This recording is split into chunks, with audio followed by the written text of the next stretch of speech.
Call an ambulance, quick! How can you be so oblivious?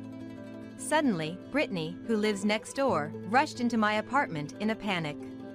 It all started when Tony collapsed in the bathroom. Lately, Tony never parts with his mobile phone, no matter where he is in the house. In fact, he even takes it to the bathroom, apparently talking to someone. Why she, living next door, knew in real time that he had collapsed in the bathroom is beyond me. Honestly, there's no reason for her to call me oblivious.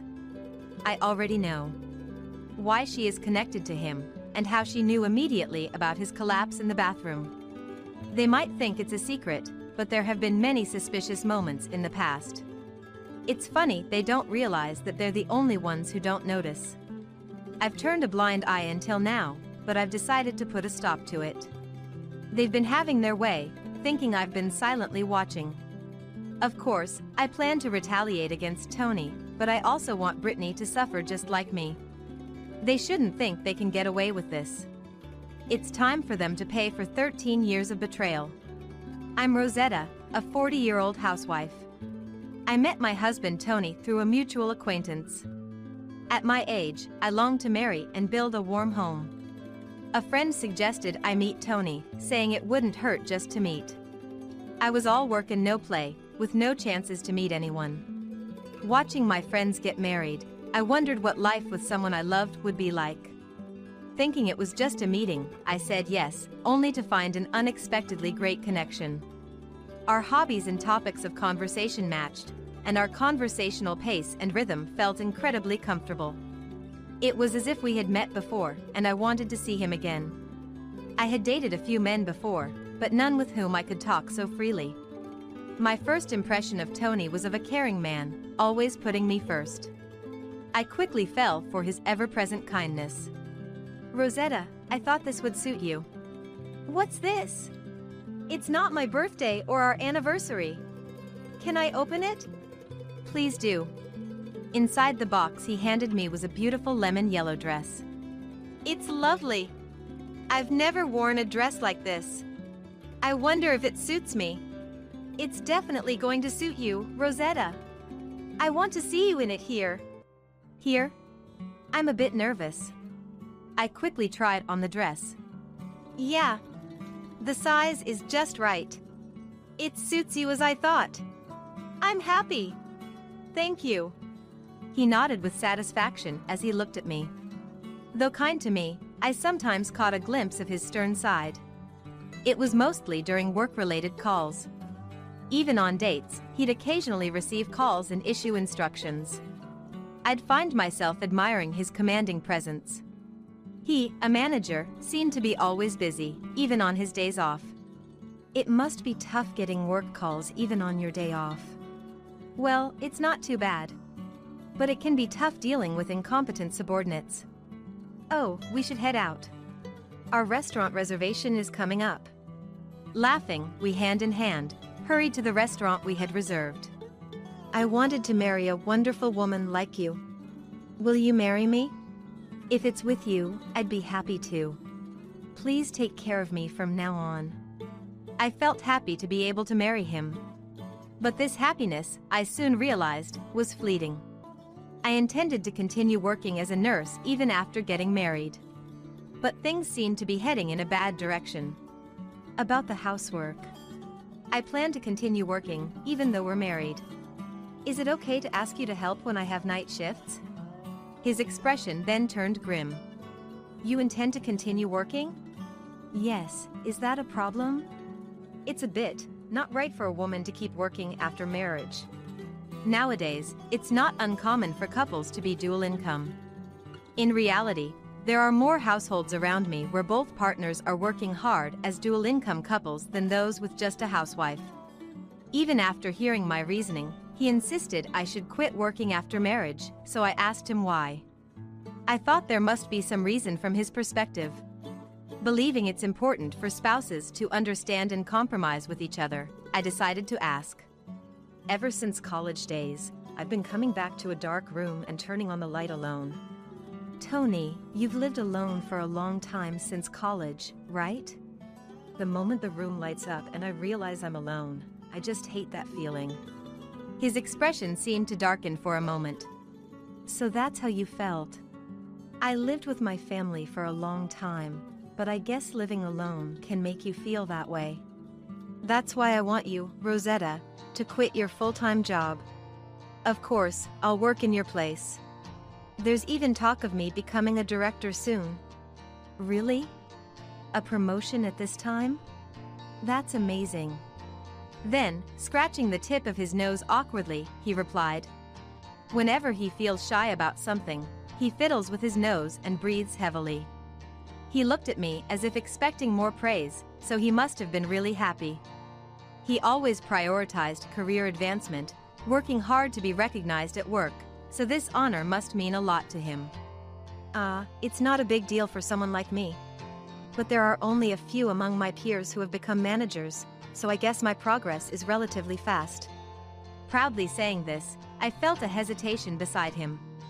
Sensing my indecision, he leaned in and said, "You're not going to cling to your job when I, your husband, am asking you this humbly, right?" I was speechless at his expression, one I had never seen before. It was unbelievable, and instinctively, I felt I shouldn't meet his eyes anymore, a strange sensation.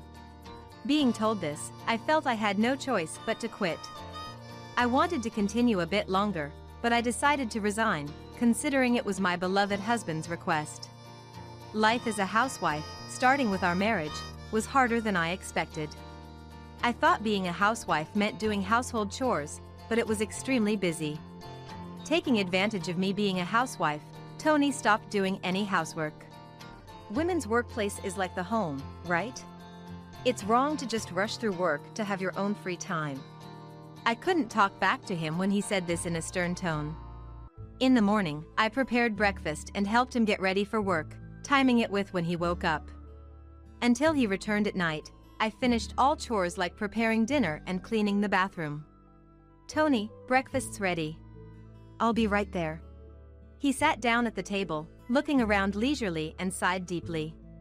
"You know I went out for a work-related drink last night, right?" "Yes, I thought so since you came back late." "What about it?" "If I went out for drinks, shouldn't the breakfast be Eggs Benedict?" "I'm sorry, I didn't consider that." Then he, tapping his finger on the table, silently glared at me.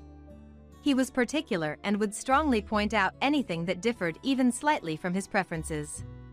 "Hey, is this where the vase was supposed to be?"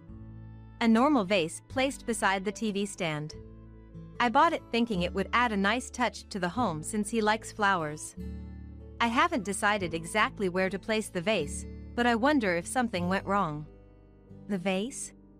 I moved it a bit since it was blocking the TV view.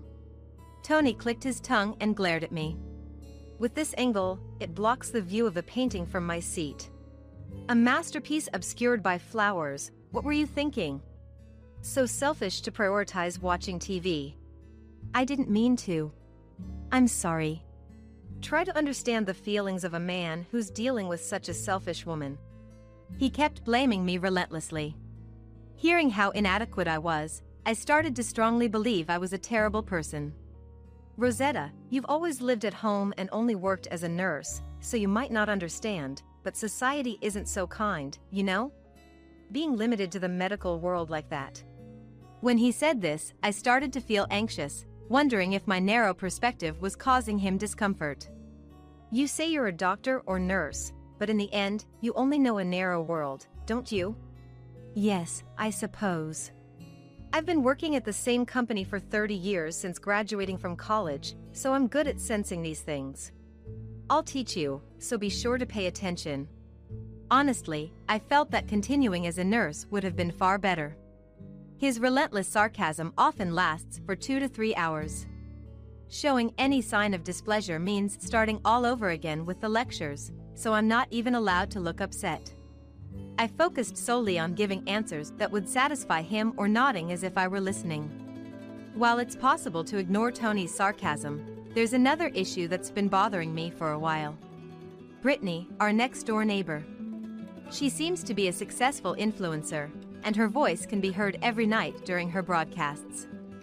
Despite living in a well-insulated condominium, the sound leaks through, indicating she must be playing at a very high volume. I've been troubled by this noise since moving in 13 years ago and have complained 2 or 3 times. Remembering those times still makes me angry. Since those complaints, it seems I've been marked as an enemy in her eyes. Every time we pass each other, she clicks her tongue at me. Although it's a regular occurrence, it's still unpleasant to experience every night. Don't you know what kind of person the neighbor is? He looked at me sharply when I asked. Is there a problem with the neighbor? I hope it's not trouble with them. No, it's not trouble, but the noise. I was wondering if there's something we could do about it. I don't think it's a big deal. Just don't confront the neighbor directly, okay? Saying that, he ended the conversation and drank his beer. I haven't brought it up since. Tony often comes home late at night due to his busy work schedule. I try to wait up for him, but sometimes I fall asleep. One night, I thought I heard Tony's voice and tried to get up, thinking he was home, but I was too sleepy. I needed to get up quickly to avoid making him angry. However, when I got up, I couldn't see him anywhere. Huh? Didn't he come home? I could hear Tony's voice, but where was it coming from? Listening closely. It seemed to be coming from next door. It also sounded like he was talking to someone, but was he talking to Brittany? Why would his voice be coming from Brittany's apartment at 1 a.m.? Feeling uneasy, I decided to use some savings I had hidden away from my working days to hire a detective. I never thought I'd be the one to hire a detective. What the detective found was unexpected. However, I still felt it wasn't the right time to confront Tony with this evidence. As the year-end approached, I had a bad feeling. With the long holiday break around the corner and the unpredictability of what might happen on the last day of work before then, I felt a bit heavy. That year-end, Tony came home a bit early from his last day of work before the long holiday, seemingly in a good mood. He had been drinking and was more relaxed than usual. Lately, he'd been irritable and taking it out on me, so this was a bit of a relief. Welcome home, Tony. You're home early today. Yeah, it's the day before the break, so I had a few drinks with colleagues. I see. Must have been tiring. Looking at the fridge, he asked for more alcohol. Hey, I'm not done drinking. Get me something. It was a good thing that he was in a good mood, but his face was clearly flushed from drinking too much. Your face is all red.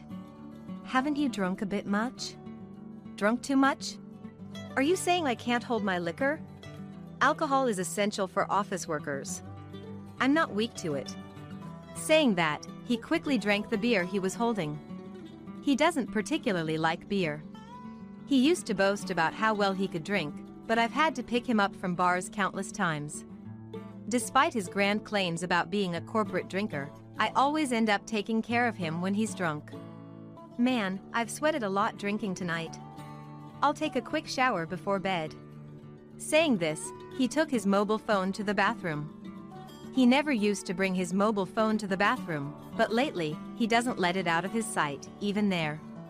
He even takes it with him to the bathroom, which makes me wonder if there's something he desperately doesn't want seen. Thinking about this, I decided to keep an eye on the situation. From the bathroom where he went, I could hear him talking on the phone. The conversation was too quiet to make out, but I wondered what could be so important to discuss in the bathroom. Then, a loud noise came from the bathroom. Shocked, I rushed there and found Tony, looking pained, curled up in the bathtub. Just as he regained consciousness and tried to get out, he collapsed again, unconscious. I quickly checked his condition.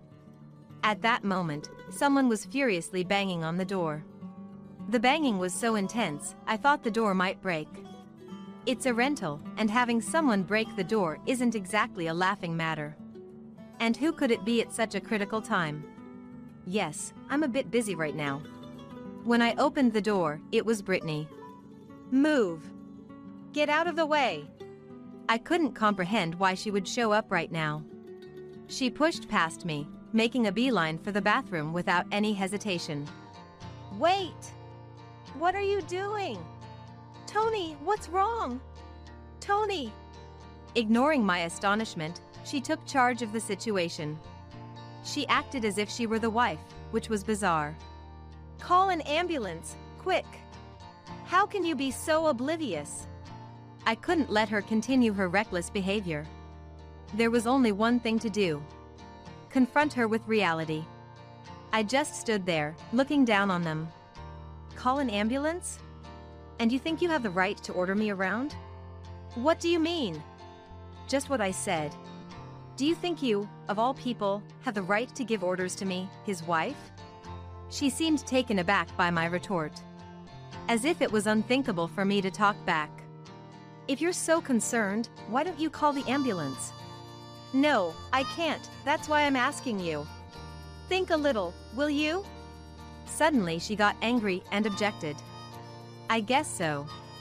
She snapped back angrily, obviously because it would be embarrassing for her as the mistress to have stormed into the house in a panic. She's probably afraid of a call revealing the affair.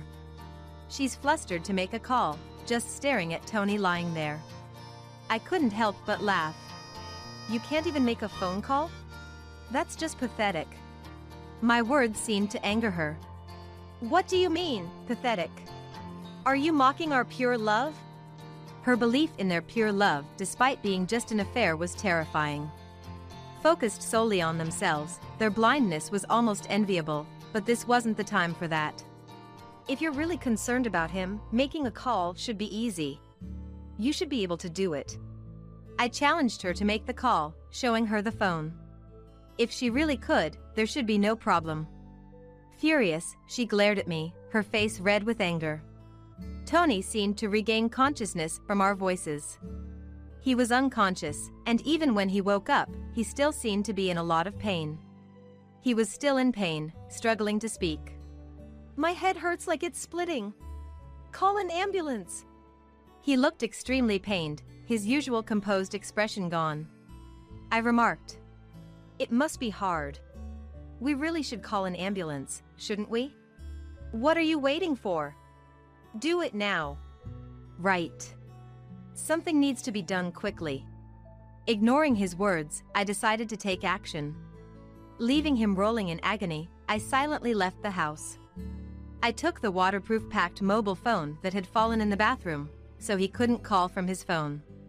Brittany and Tony, now awake, seemed relieved and were leisurely affirming their love for each other. Blind to everything but themselves, they didn't even notice I took the phone. I couldn't deal with this foolish, cheating couple any longer. Seizing the opportunity, I decided to leave the house. I immediately left the house and contacted Brittany's boyfriend, Robert. Robert is Brittany's boyfriend, with whom she has a relationship serious enough to consider marriage. He stays over about half the week, so they're practically cohabitating. I've run into him a few times in the hallway and at the garbage disposal area. He's a doctor working at a nearby hospital. I remembered receiving his business card before. Good evening. Sorry for calling so late. It seems Brittany is at my place for some reason. Could you come and pick her up? Is this Rosetta? Long time no see. You're saying Brittany is at your place? What do you mean by that? His voice over the phone sounded confused. Understandably so. Anyone would be surprised by a sudden night call from their girlfriend's neighbor. I'll explain the details later. Are you at work right now? No, I've just finished work and am killing time at a restaurant near the workplace. Brittany said she had a stream tonight and asked me to come back late. So, Brittany had been making sure not to let Robert stay at her place. She was casually talking to Tony over the phone while Robert was away. Can you come as soon as possible? I'll head over right away. Let's meet at the condominium entrance. Thank you. I'll join you there. 3 minutes after the call, he arrived at the condo's entrance, and we went to my apartment together. On the way, I briefly explained the situation.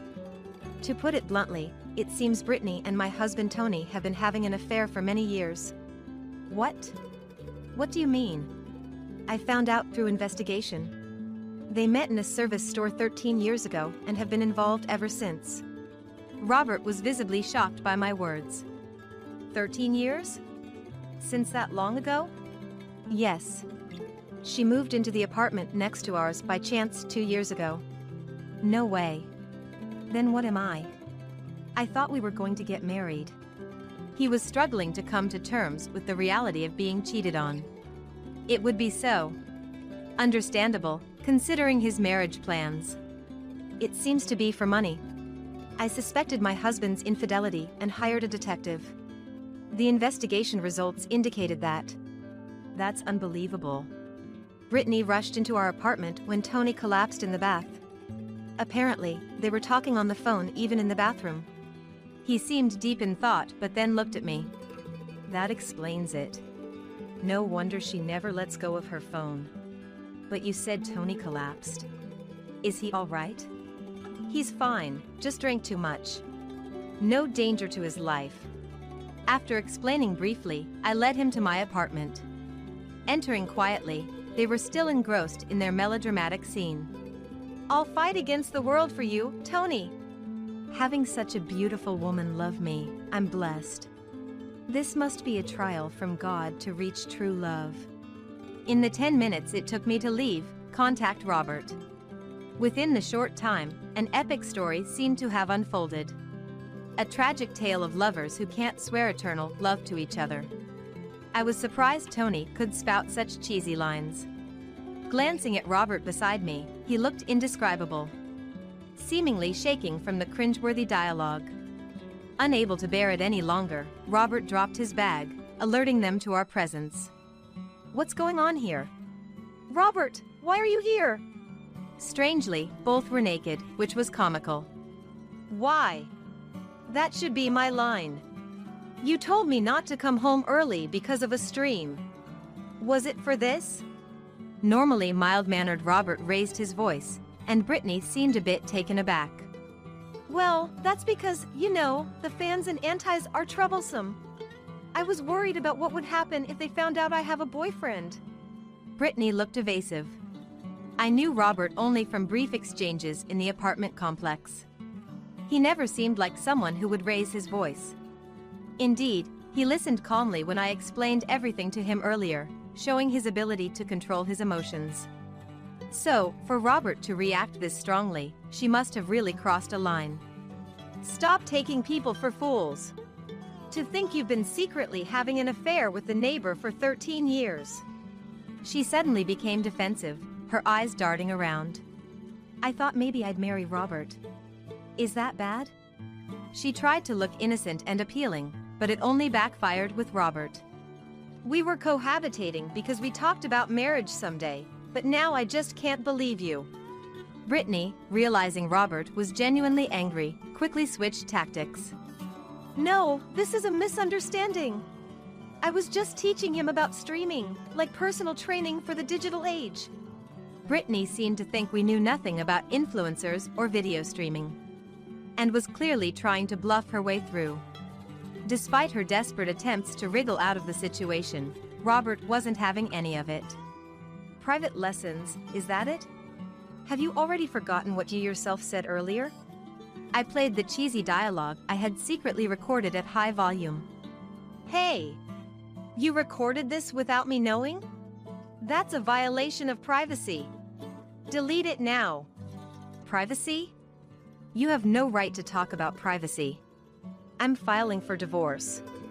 Tony, clearly not expecting me to initiate a divorce, was panicking. Divorce? How are you going to live without me? You're living off me, and now you're talking about divorce? Have you lost your mind? He seemed to think I would break down and beg him. His male superiority mindset was apparent, still in disbelief over the current situation. His absolute confidence baffled me, but it didn't matter anymore. Say whatever you want. You can only act tough for so long. Eventually, we got divorced.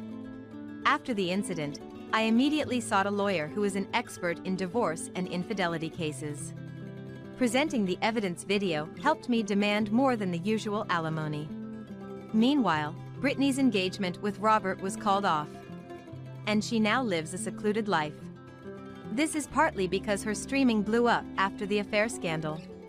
Right after the infidelity news broke, fans analyzed Brittany's posts, exposing her relationship with Tony.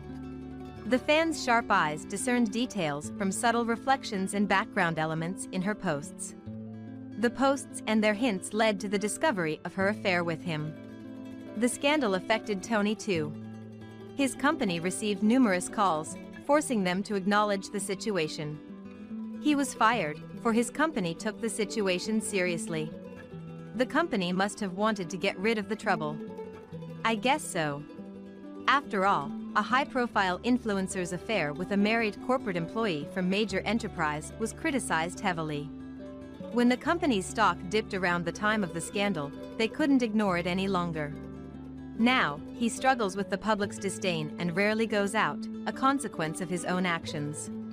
He's often the subject of online posts, making it risky for him to venture outside. I ran into Brittany once after the turmoil. She appeared as if waiting for me while I shopped at a grocery store near my workplace. How come you're living comfortably off a big settlement while I suffer? Isn't that unfair? Her audacity was typical. There's nothing unfair about it. It's all the result of your actions. I have nothing to say to you. And what's with your high and mighty attitude? Because of you, my engagement was broken off. She approached me, growing more agitated. I was so close to marrying a doctor. Just stop it, will you? You've been secretly having an affair while engaged, and yet you're playing the victim. I can't understand your logic. You should mind your behavior. What do you know? You're the one who's the talk of the internet now. If someone sees this, it'll end up online again. Realizing the risk, Brittany quickly covered herself with her hood and left in a hurry. Since separating from Tony, I've been enjoying my single life. Living at my own pace is wonderful. I've returned to my nursing job, surprisingly recalling much of my previous knowledge. Surprisingly, my body seems to remember, and I am able to do a certain amount of things. Though I once doubted my future, I now live a fulfilling life, forgetting Tony and Brittany as my form of revenge. Get out of the way, you're blocking the pregnant lady, Abigail said, gently stroking her belly. Her face held a mean-spirited expression that made you wonder, shouldn't pregnant women have a more gentle demeanor? I looked over at my husband, Daniel. Go sleep in the storage room. He chimed in, echoing Abigail. Watching Daniel side with Abigail, my love for him cooled off. Yet, a part of me still felt a pang of sadness. All right then, I replied. Daniel happily took Abigail's hand in response. Abigail gazed back at him, utterly smitten. The sight of them together washed away my melancholy, replacing it with a rising anger from within. I'll be out by tomorrow. Sure. Oh, why don't you find somewhere else to stay tonight? This is mine and Abigail's house now, Daniel said, elated. I nodded slightly and left the house. They won't be laughing for long. Leaving the house, I allowed myself a smile, imagining what comes next. My name is Grace, a 46-year-old housewife. Before marriage, I worked hard, but that was over 20 years ago. Now, I enjoy my days doing household chores and savoring coffee, just an ordinary middle-aged lady. My hobby is investing, which I've done since before I got married, recently enjoying significant dividends that allow for luxury hotel lunches and spa visits. Daniel, 43, is a salesman for a major company. He's definitely put on some weight, and honestly, his scent has become rather strong recently, but as a salesman at the top of his game, he sure has a way with words. Despite looking like a big, burly guy, I've always loved him. I've thought about encouraging him to lose some weight for his health, but there's a certain adorable quality to him that made me think maybe it wasn't necessary. We have a daughter together, Scarlett. Scarlett has inherited Daniel's facial features, and being slim, she has the beauty of a model. Not just in looks, but academically and athletically, she excels, bringing home top grades and being selected for national competitions, all while being humble and hardworking. Both Daniel and I dote on her, often to the point where others say we're overprotective. Daniel has a bit of a weakness for younger women, but he chose me, an older woman, and has always prioritized our family, so I've come to accept his occasional wandering eye. We lived in a second-hand apartment bought around the time Scarlett was born, which has been aging, leading to discussions about increasing the maintenance fees. Amidst this, Scarlett decided to do room sharing near her university. At the same time, my relatives offered us an uninhabited house to inherit, prompting Daniel and me to decide on rebuilding it and moving in. Little did I know that this move would lead to such a turn of events with Daniel. While our old apartment had 4 rooms, our new home has only 2. It's smaller than before, but designing it as a single-story home considering our elder years has made it very comfortable.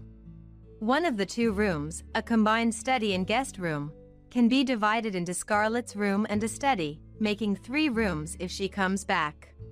Since moving, Daniel's nights have become late due to work engagements, and he often finds excuses to go out on weekends. Being sensitive to smells, sleeping next to Daniel, who reeks of alcohol and tobacco, has been a challenge even with separate beds. Thus, despite having a shared bedroom, I've been sleeping in the study since we moved into the new house. When it came time to send out moving announcements, I took the initiative, sending letters far and wide. Daniel isn't great with these sorts of things, so I handled sending letters to the in-laws' house and his relatives on his behalf. Since both my parents have passed away, I only sent brief notices to relatives and friends on my mom's side. I haven't kept in touch with anyone from my dad's side of the family. And that's largely due to my sister, Abigail. Abigail is my half-sister, 14 years younger than me. She was born to my dad's second wife shortly after my mom died when I was in my first year of middle school. Abigail was already 2 years old when they remarried, so I initially thought it was a marriage where both parties already had children. My dad passed away in an accident along with his second wife about 5 years after they got remarried.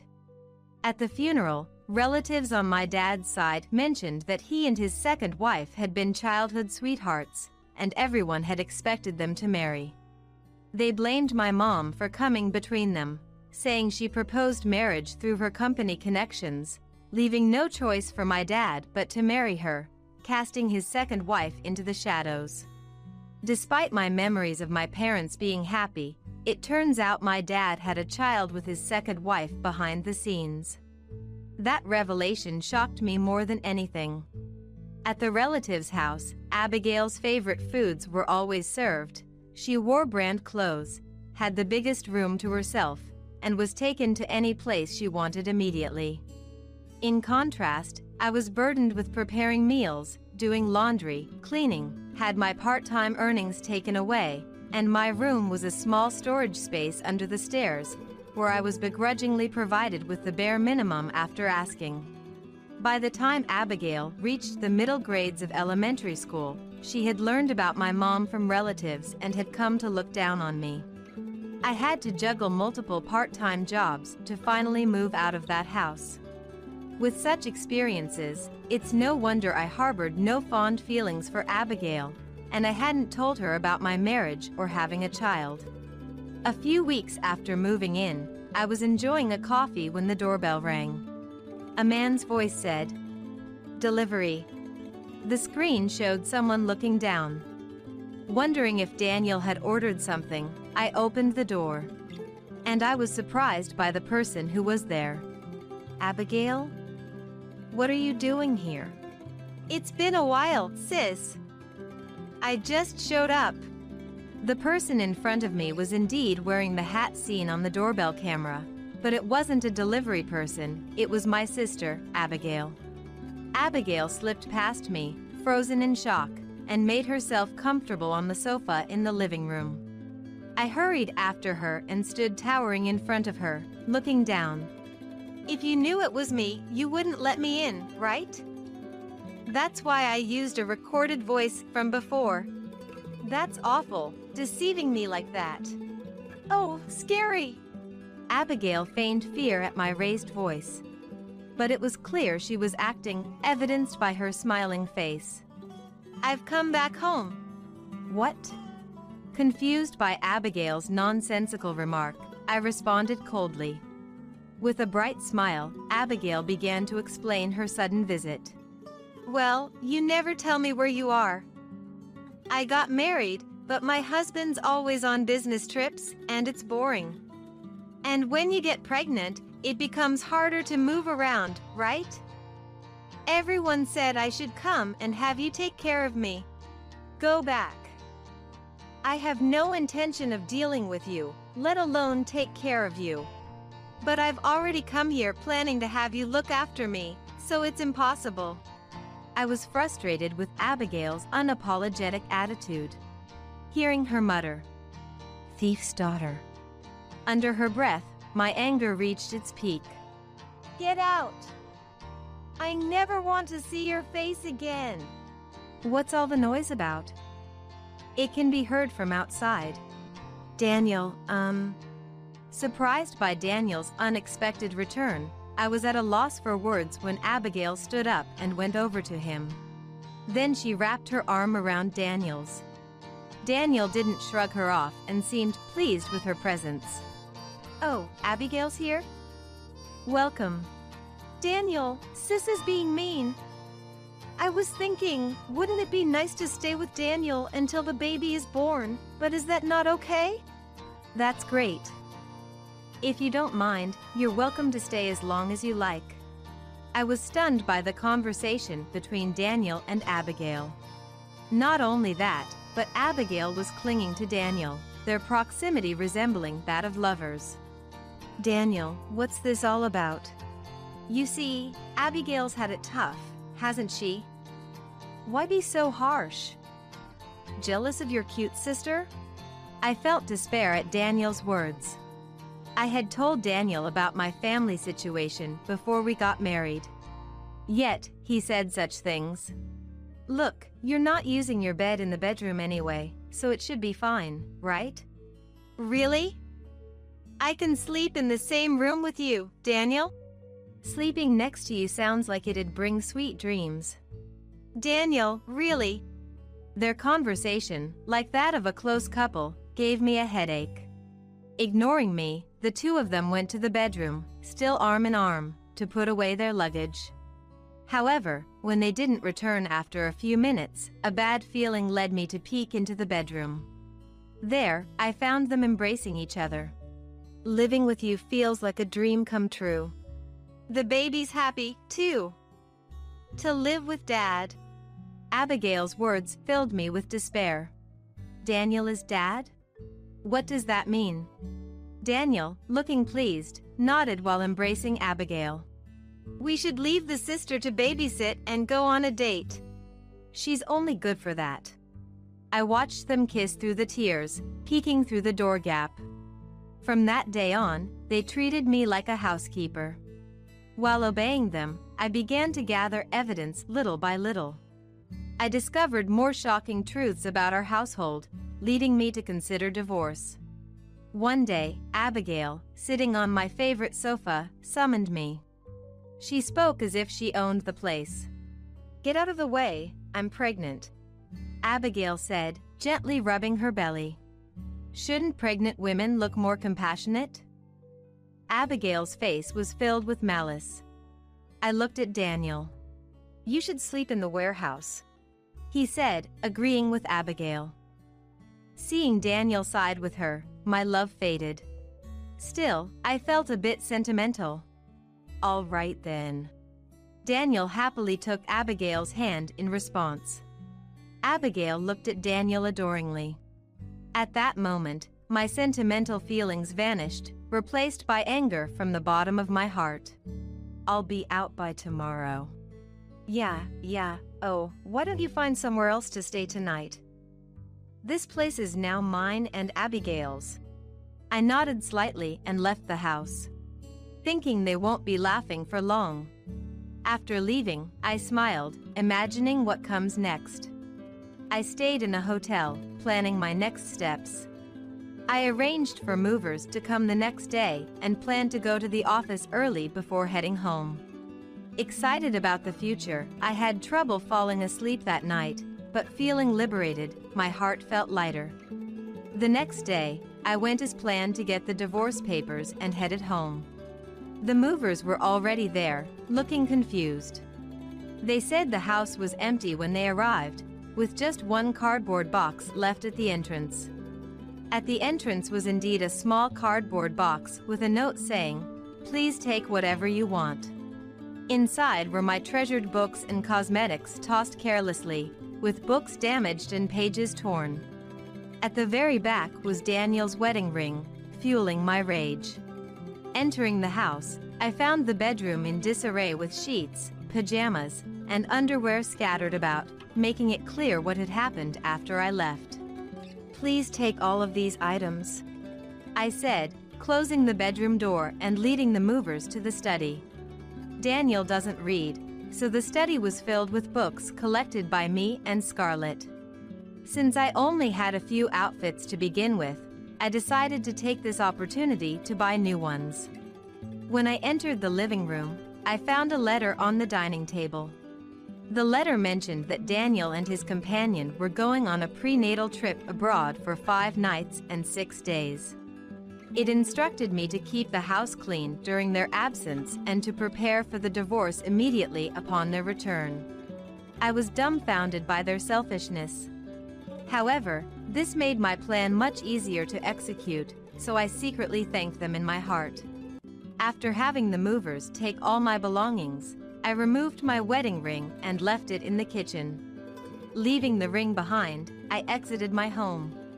I debated over where to move but ended up buying a place near Scarlett's university that happened to be for sale. The new house was very comfortable, and I enjoyed my solitude for the first time in a while. On the day of their return, my mobile phone kept ringing incessantly. I knew who it was without even looking at the screen. Without diverting my eyes from the book I was reading, I answered the call. "Yes, yes."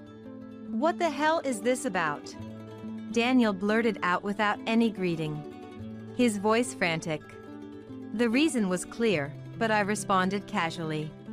"What do you mean?" "Don't play dumb! The house is gone!" I couldn't help but laugh out loud at Daniel's statement, hearing him panic on the other end.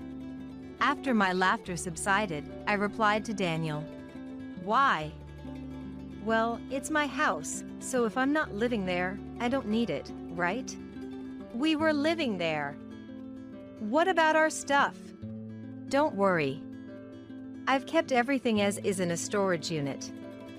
I'll send you the location and the pin in a message." "Don't mess around. Bring everything back now. Give us our house back." "That's funny. The land and the house are in my name. I used the money I made from investments to build it, not a dime from you." It seemed Daniel finally remembered the circumstances under which the house was built. When we were deciding whether to remodel or rebuild, Daniel said he had no money and told me to do whatever I wanted with my own money. So, I took care of everything from the paperwork to the payments, building the house to my liking. But Daniel, seduced by Abigail, had completely forgotten about that. "Please, it's for your niece or nephew that's about to be born. Find us a house. It's unfair to Abigail." "My niece or nephew?" "I'd love to meet someone who can adore the child of the husband who cheated on them." "What are you saying? Did you think I wouldn't notice?" Daniel had believed he hadn't been caught, but his confident demeanor quickly changed.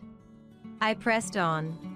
"I've been aware of your affair with Abigail since the day she barged into our house, and I've been collecting evidence since then." "Evidence?" "The baby camera Abigail had me buy. It's been recording." "You didn't notice, did you?" Daniel let out a small sound. The baby camera was the first thing Abigail demanded when she settled in. She had already done her homework and requested a high-end camera that costs $1,000. Of course, I initially refused, but after being yelled at by Daniel, I reluctantly bought it. However, the camera setup was left entirely to others, and neither Daniel nor Abigail had touched the camera since its purchase. So, I secretly activated it, capturing everything in the bedroom. True to its price, it even captures clear images in the dark, including both of you in bed and what you were doing under the covers. Snooping around like that is in poor taste. I was merely testing the capabilities of the baby camera. Still better than a man who cheats with his wife's sister, I'd say. Daniel seemed unable to respond. To Daniel, I cheerfully said, "Oh, and I think I left the mailbox untouched, so you might want to check that." The mailbox? Yes, it should have arrived by now. I could hear Daniel checking the mailbox over the phone. Then, the next moment, I heard his surprised voice. "Oh, good. It looks like it arrived, the certified mail. Make sure you take care of the payment, okay? Hey, there's one for Abigail too. Are you going to leech off your sister? What are you talking about? You two betrayed me, so this is a compensation claim. Family or not, it doesn't matter. But no excuses. We'll go through lawyers from here on out. Bye." Wait, Grace! I hung up, ignoring Daniel's call. My phone kept ringing off the hook, but I ignored it. I had already signed up for a new mobile phone over these 5 days, so the old one was just for keeping evidence. Ignoring it caused no problems. Daniel kept calling for about an hour, but eventually gave up. He seems to have complained to the lawyer, who later reported to me with a tired voice. The next morning, I got a call on my mobile phone from Dad's side of the family. Since I hadn't given them my contact information, it was probably Abigail who had whined to them, planning to scold me. Reluctantly, I answered the call while recording it on my new phone. "Yes? How could you throw out a pregnant Abigail like that? Apologize to her immediately and provide a new house as compensation." Why should I apologize to a woman who slept with my husband? Whatever Abigail has told you, she should be the one to apologize. And she should be the one to pay compensation. This is why the daughter of a thief. Right. Just like the child of a dad who betrayed mom and had a child with his affair partner. You end up with someone weak-minded enough to sleep with her half-sister's husband, growing up just as poorly. Oh, and please tell Abigail to stay away from me from now on. Though, I doubt she'll have the luxury to do so. The relative was still complaining, but I hung up, feeling surprisingly refreshed after venting everything I had been holding back. I contacted the lawyer to summon Abigail and Daniel.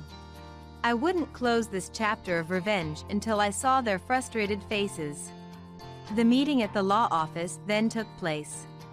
Before me were Abigail, looking sulky, and Daniel, appearing disgruntled. It seemed they hadn't learned their lesson even after all that had been said. "I never thought my sister would turn out to be such a miser.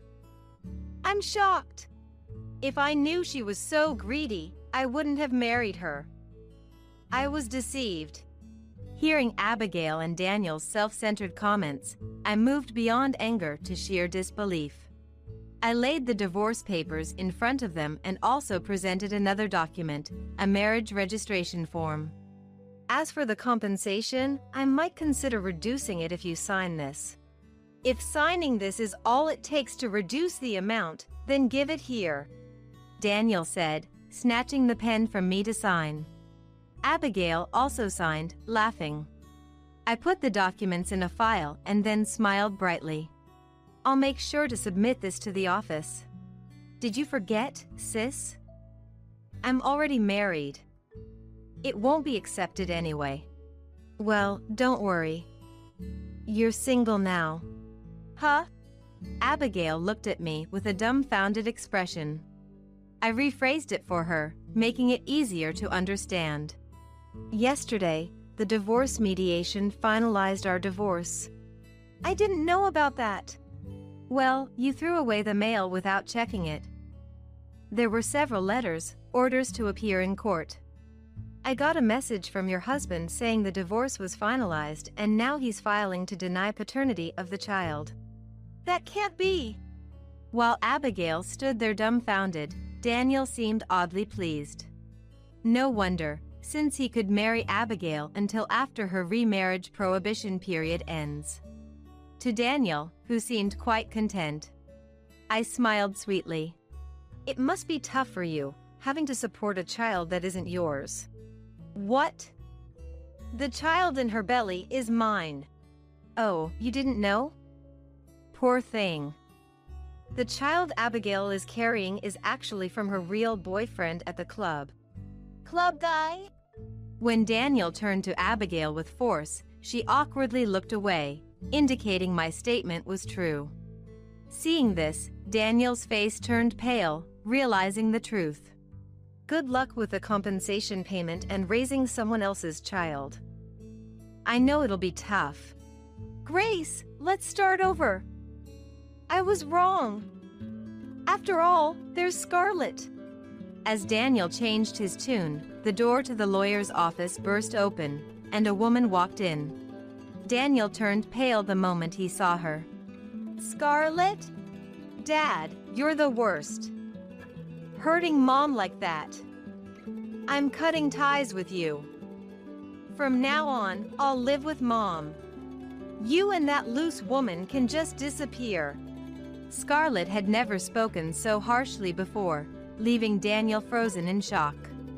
Meanwhile, Abigail, insulted, was red-faced and trembling. Who are you calling loose?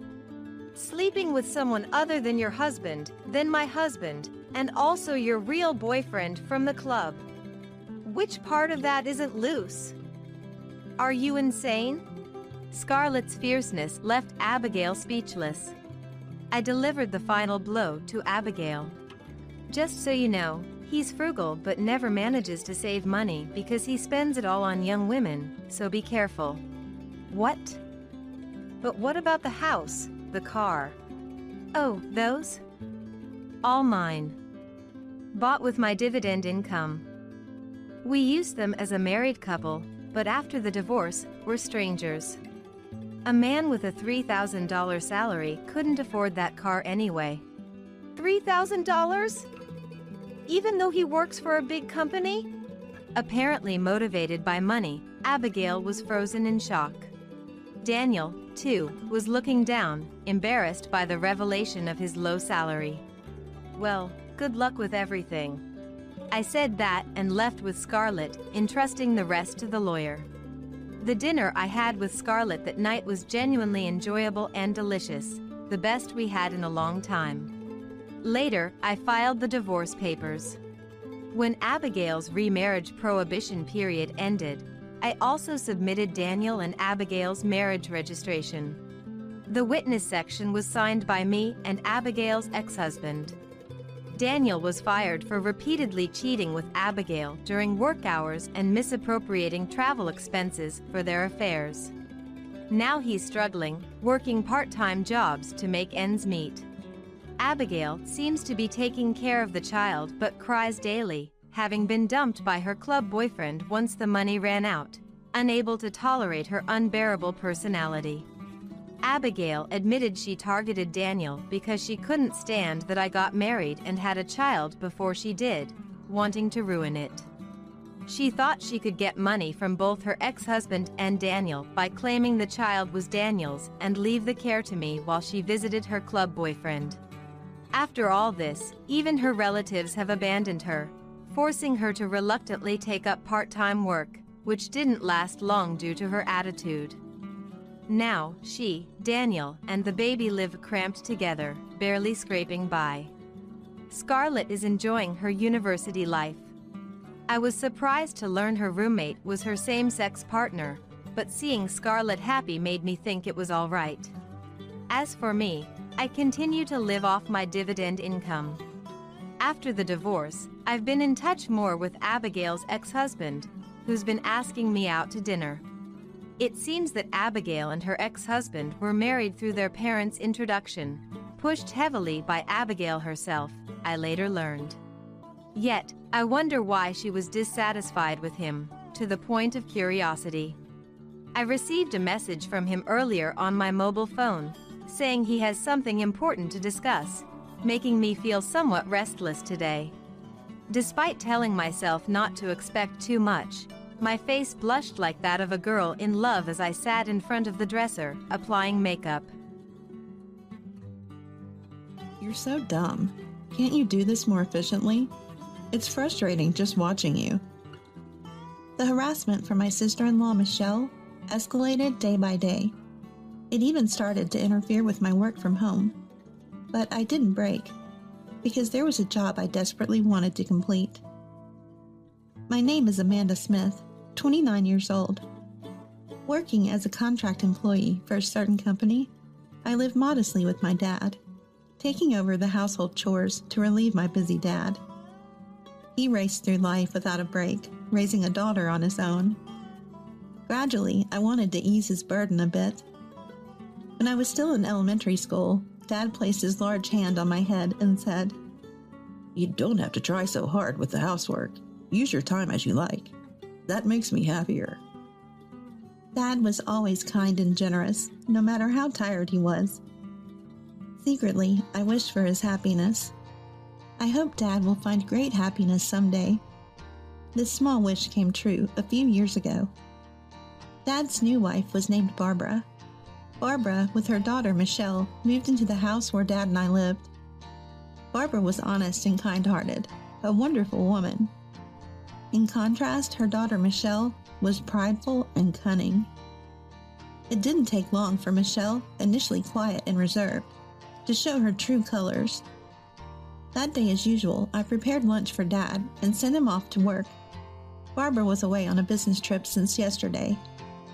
Michelle, a college student, should have had lectures today. I decided to prepare her lunch before she woke up. Even with 4 in the family, I still managed all the household chores. Working from home, I had some flexibility, and I didn't mind cleaning or cooking. It was a nice break from work, refreshing my mind. Barbara, now my stepmother, said, "I feel bad having you do everything." But I assured her I enjoyed it. By the time I set breakfast for Michelle and me on the table, I heard her coming down the stairs. Groggy Michelle entered the living room, and I greeted her. "Good morning. Breakfast is ready. Your lunch is on the table, too. Feel free to take it." Michelle paused and said, "I'm not going to college today." "Huh? But your calendar said you had lectures." "They were rescheduled later. I updated the calendar. Didn't you see it?" Sorry, haven't checked yet." In our house, where lifestyles greatly differ, we decided to write down schedules on a shared calendar. I'm still not used to this new habit and sometimes forget to check. Michelle sighed heavily and muttered, "You're really clumsy," before returning to her room. I didn't take her words too seriously, assuming she was just cranky from waking up. 2 weeks passed since then. After days of relentless rain, it finally cleared up on a sunny Saturday morning. Feeling refreshed, I was hanging laundry when I sensed Michelle, who had slept in, getting up. But something was noisy. She rushed from the bathroom to the upstairs, then hurried back down, looking around the living room. "Hey, where's my skirt?" Michelle's demanding tone was suddenly directed at me. "Skirt? If you mean the one in the laundry basket yesterday, I'm about to hang it." "No, the one I asked you to wash separately 2 days ago. I told you at dinner, remember?" "Oh, that one. It had a small tear, so I decided to mend it before washing separately. I finished mending it last night, and it's in the washer now." "What? Didn't you listen to me? I said I needed it washed early because I'm wearing it today. Are you even listening?" I was at a loss for words. Indeed, she had asked to wash that long skirt separately, but I wasn't informed she needed it today. I recalled our conversation from 2 nights ago. I want to wear it next Saturday, so please wash it by then. Next as in next week? Yeah. Don't make me repeat myself. Michelle ended the conversation abruptly, playing with her phone. That's when the misunderstanding occurred. And it was Michelle who hadn't listened properly. Though I had no reason to be blamed, I didn't want to argue and said, "Sorry, I misunderstood the date." But Michelle, standing before me, glared with a disdainful look. Think an apology solves everything? This is why I hate dumb people. Having a high school graduate sister is just unbearable. Can't even manage household stuff properly. Michelle attends an elite university known nationwide. Our worlds are different. Yet I had hoped we'd get along, now that we're family. Just to be clear, I never thought of you as family from the start. Michelle said mockingly, with a disturbing smile. Seeing that expression, I felt an eerie chill. From that day, Michelle's disdain towards me became more apparent in her actions. When I worked from home, loud music blared from Michelle's room. Not just disrupting my work, but loud enough to be a nuisance to the neighbors. Could you lower the volume a bit? The neighbors might complain. I asked timidly, but she retorted, "What? Don't boss me around. I'm annoyed by the typing sounds from your room." She slammed the door in my face. On another day, Michelle brought friends home and said loudly, "Isn't it embarrassing having a high school graduate sister who can't even get a decent job? I wish she'd move out soon." One of her friends, leaving, jokingly said to my door, "Sorry for disturbing. Michelle feels sorry for you, so please move out soon, okay?" Her friends laughed as they passed my room. These harassments always happened when our parents were away. In front of Dad and Barbara, Michelle played the role of a good sister, eerily amicable towards me. Before long, Michelle graduated from university and secured a job at a major corporation. Within a year, she got engaged to her company's superior. By then, I had moved out to live alone, freeing myself from daily harassments and gradually regaining a peaceful life. One day, an invitation to Michelle's wedding arrived. The ceremony was to be held overseas. Sighing, I placed the invitation on a nearby table. About 3 months later, I boarded a plane from Los Angeles International Airport to France. Since moving out, I had become distant from my family. I was worried about Dad, but Barbara was with him. Without me in that house, Michelle wouldn't cause trouble. To preserve Dad's happiness, I wanted to avoid family conflicts. It was better to keep my distance from Michelle and minimize visits to my family home. To Dad and Barbara, I said I moved out to focus on my career. Despite the suddenness, they respected my decision, telling me, "Don't worry about home. Just do what you think is right." "Yes, you should pursue what you want. It's a once-in-a-lifetime chance," they said with a smile. It's true, Michelle's actions affected my work, but that wasn't the only reason I left. I felt it was time to confront my own life and take a new step. On the night before Michelle's wedding, in my hotel room, checking the dress and belongings for the next day, my phone rang. Michelle's name appeared on the screen. A bad feeling washed over me. Hesitantly, I answered the phone. It was Michelle's voice after several months. "Hey, long time no see. Where are you right now?" In a hotel in Paris." There was a brief pause in the conversation. Then, laughter erupted from the other end. "Really went, huh? Are you stupid? How crazy can you be?" "What do you mean?" "The overseas wedding was a lie. Fooled you as expected. I'll send the real invitation later, okay? By the way, if you don't show up, I'll ruin something very dear to you." The call ended there. I sat weakly on the bed. Michelle had played a cruel trick on me, and she might be planning another scheme. Additionally, Michelle said, moreover, she threatened to ruin what's most important to me if I didn't attend. Such an act could harm not just me, but Dad and Barbara as well. Michelle could easily do something like that. The peace I had regained seemed to crumble in my mind. As long as Michelle and I are family, this situation will continue. I have no choice but to meekly follow Michelle's actions. Always. Then my thoughts abruptly stopped. Why did I leave home? Wasn't it to fully pursue what I wanted? I haven't achieved anything yet. Instead of feeling weak, I should work to change the situation.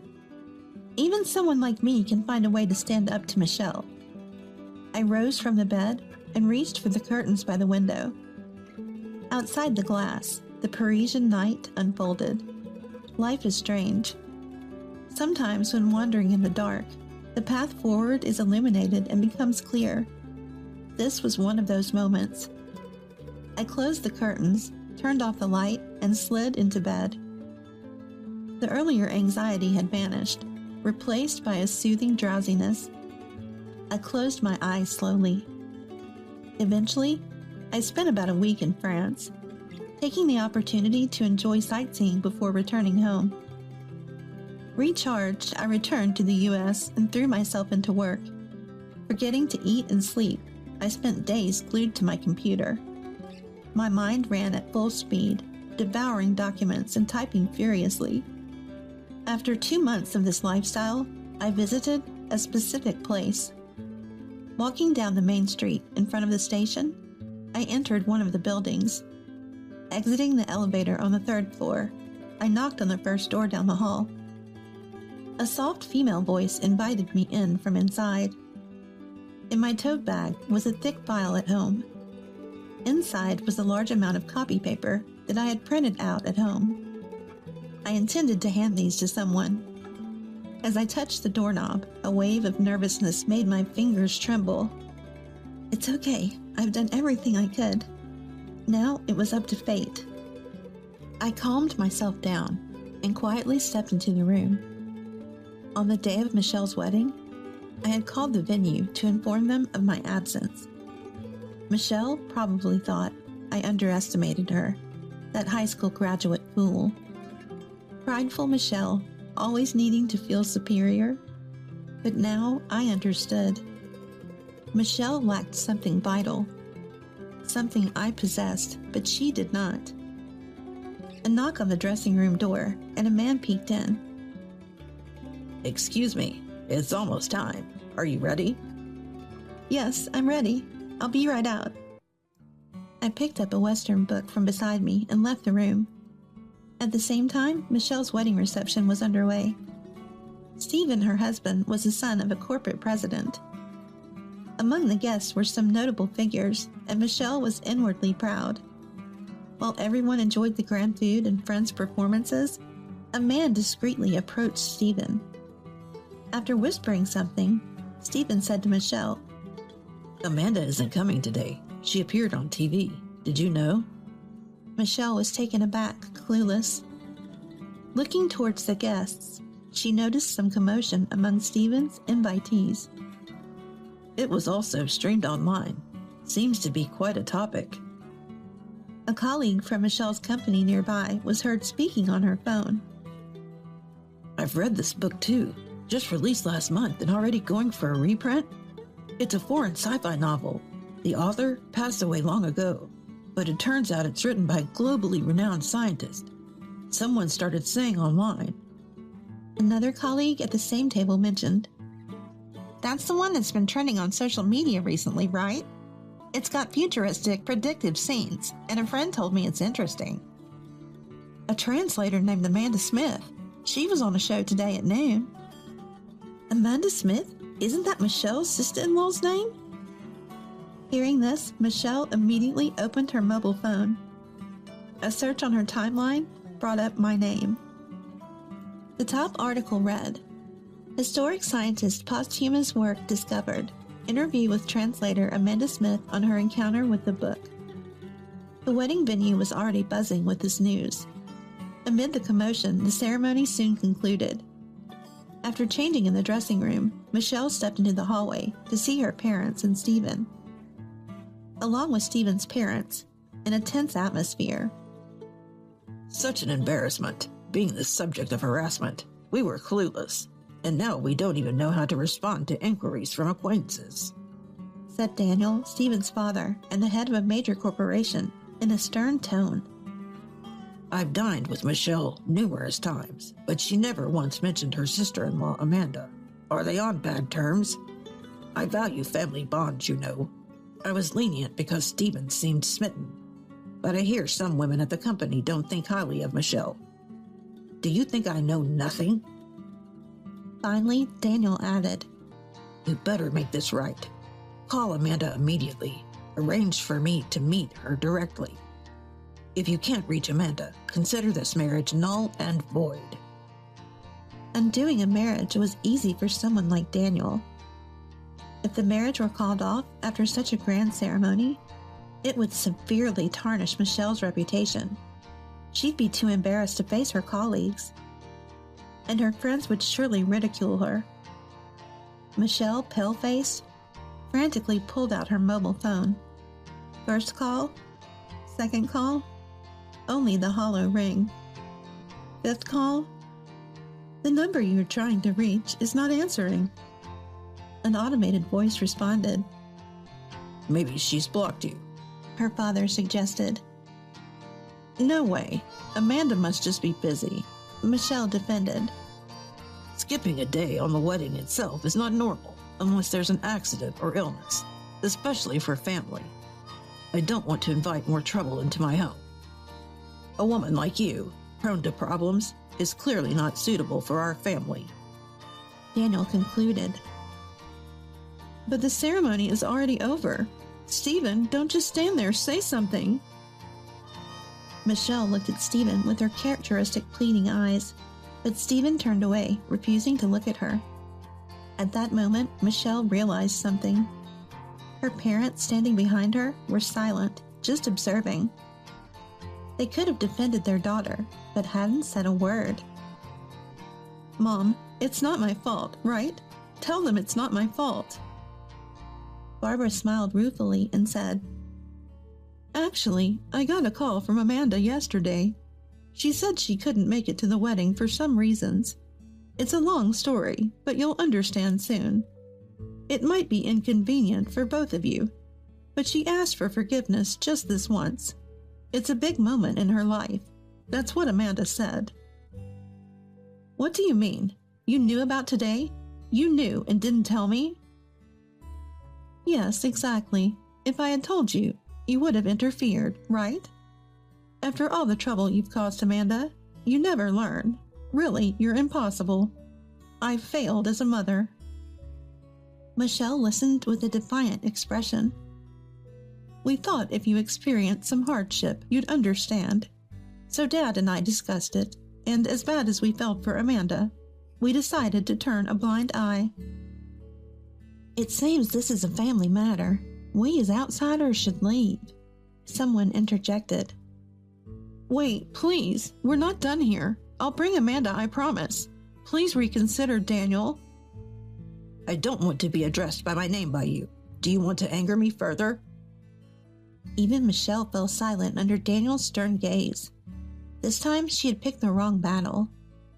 She watched dazed as Stephen and his parents walked away. Michelle, tasting her biggest defeat, finally realized her emptiness. After successfully appearing on the TV show, I was dining with an acquaintance. A French dinner at a luxurious hotel. Across from me sat Pamela, a dignified, calm elderly lady. I chose this place to celebrate. I wonder if a more casual setting would have been better. No, I'm really grateful. It's my first time dining somewhere like this, so I'm a bit nervous. I like your honesty. Just be yourself. I don't like formalities either. Enjoy the meal to the fullest. Pamela's titles included French literature researcher, translator, and translation school lecturer. She was also my mentor.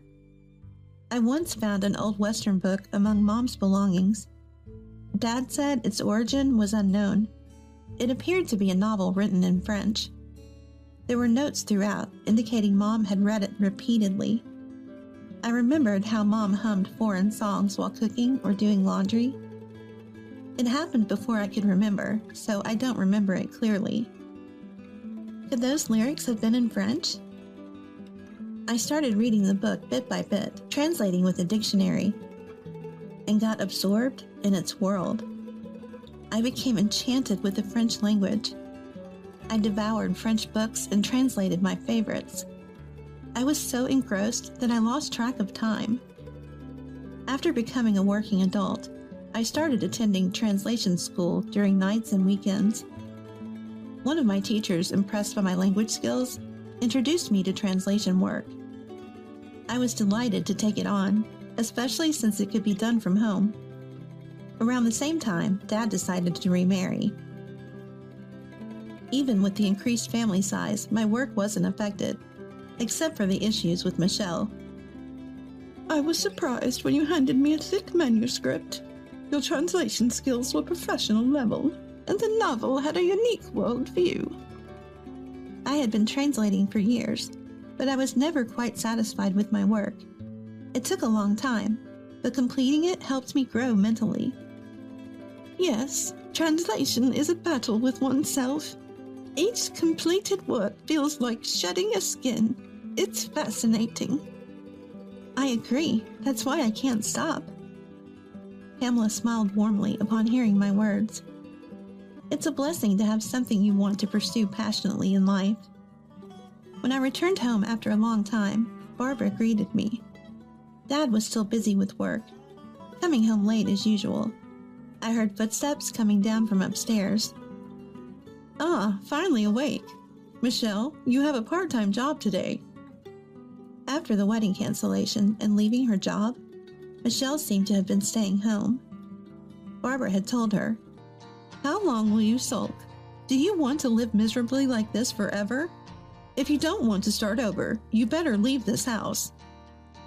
Worried about being kicked out, Michelle reluctantly started looking for part-time work and settled on a grocery store clerk position.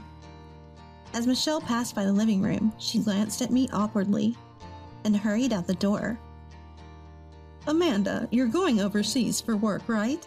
You said something about a potential contract with a new author?" "Yes, it looks like it's going to be finalized, but they want to meet in person." "That's great. I'm relieved to hear your translation work is going well. Take care, and I'm looking forward to the souvenirs." Barbara's innocent smile made me smile too. Continuing to do what I love is enough for me. I thought it was that simple. My ability to become a translator was because I maintained a pure heart. It's a gift from Mom in heaven. A talent to enjoy life to the fullest.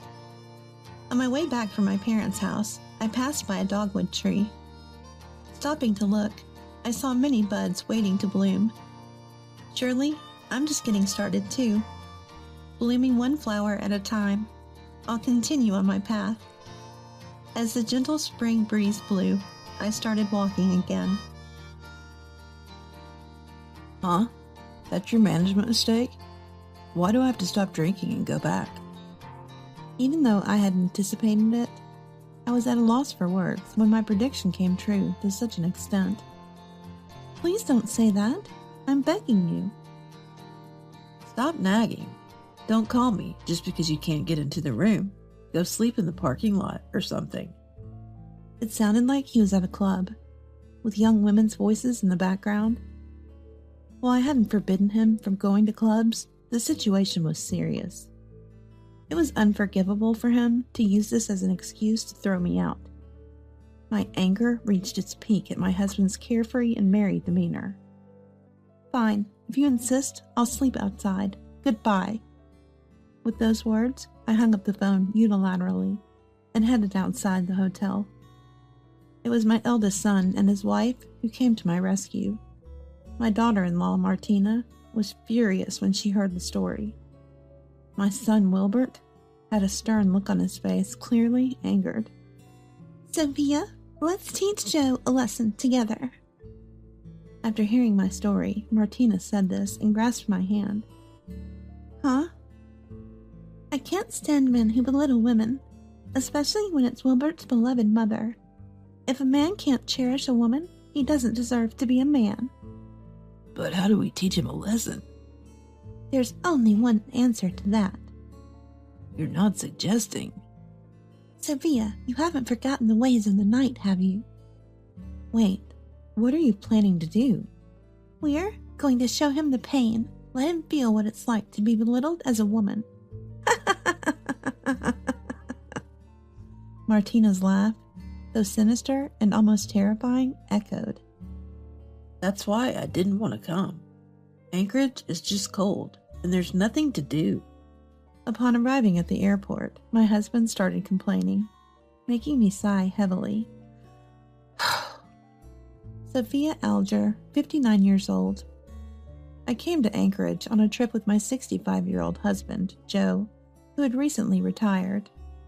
As a divorced single mother, I had been busy with work and raising my child after my divorce. My son, Wilbert, was still young, and I had no time to even think about romance.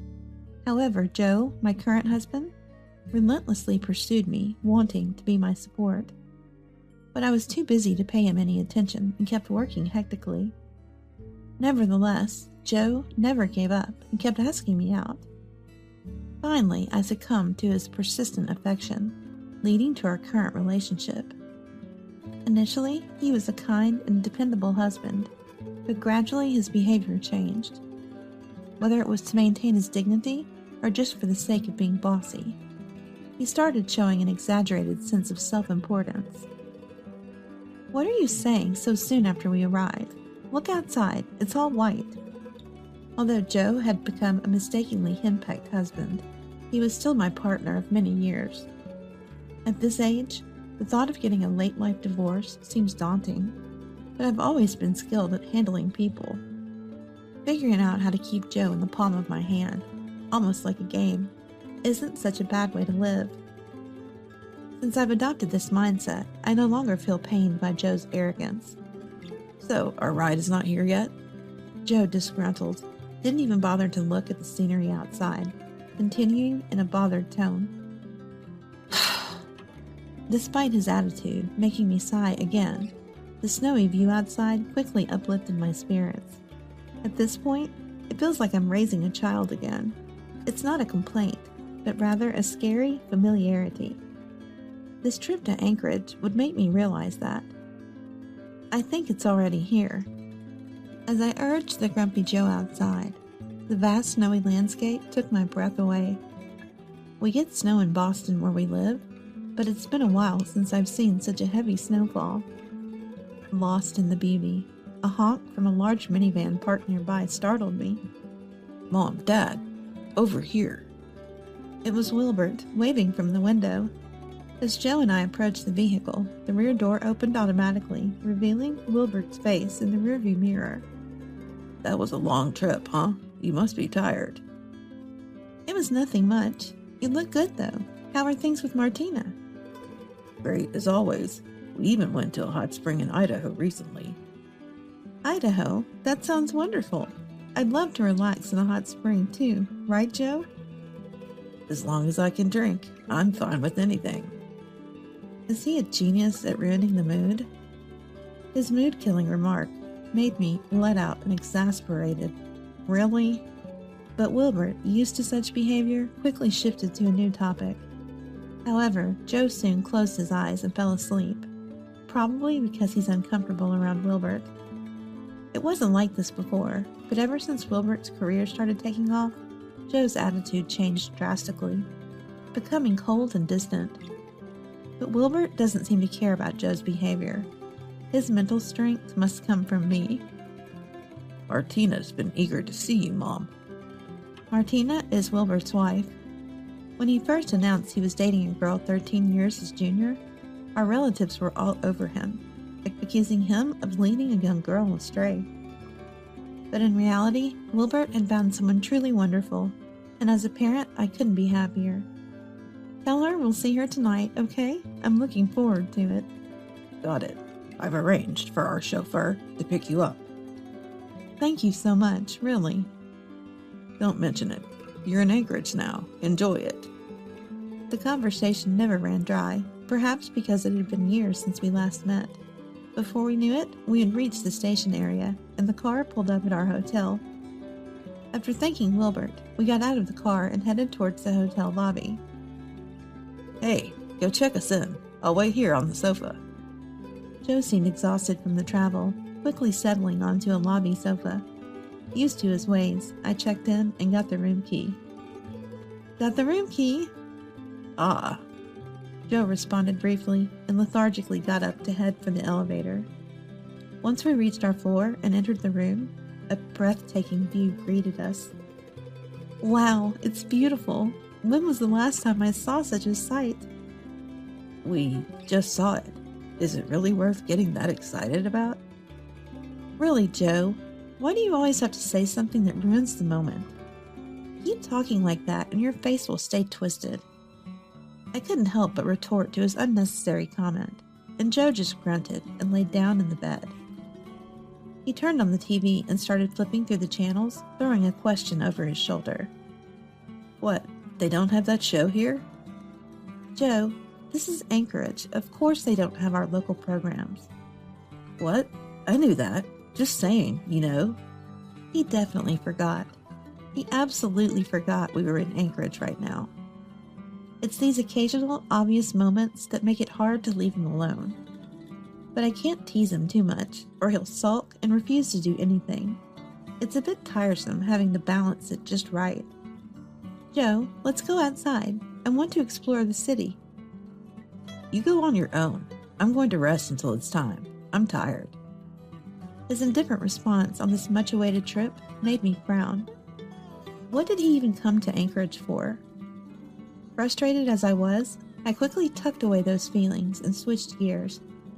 I knew too well that once Joe got like this, he wouldn't budge. Resigned, I decided to explore the city alone. Anchorage had changed since I last visited. The familiar sights I remembered were nowhere to be found, but it was refreshingly new.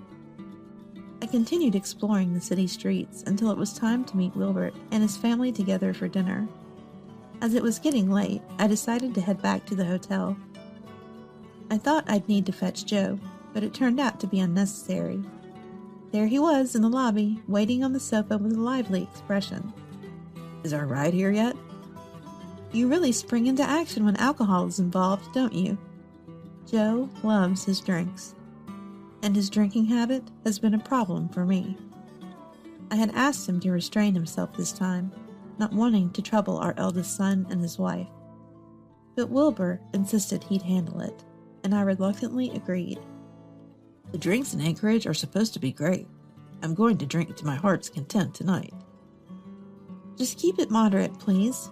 We can't cause trouble for Martina and the others. The thought of causing a scene filled me with dread. As we waited, a minivan pulled up, and what seemed like Wilbert's driver appeared, escorting us to the vehicle.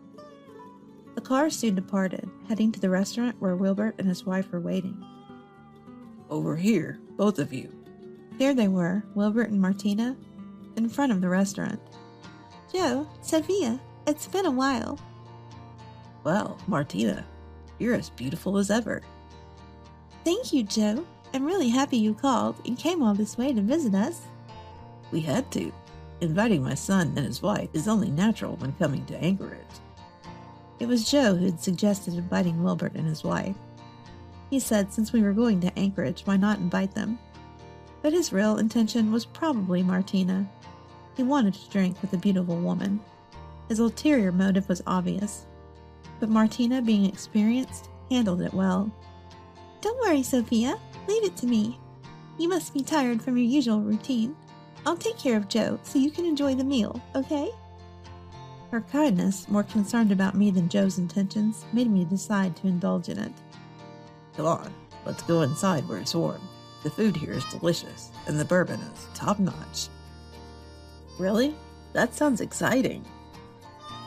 He really livens up when it comes to alcohol.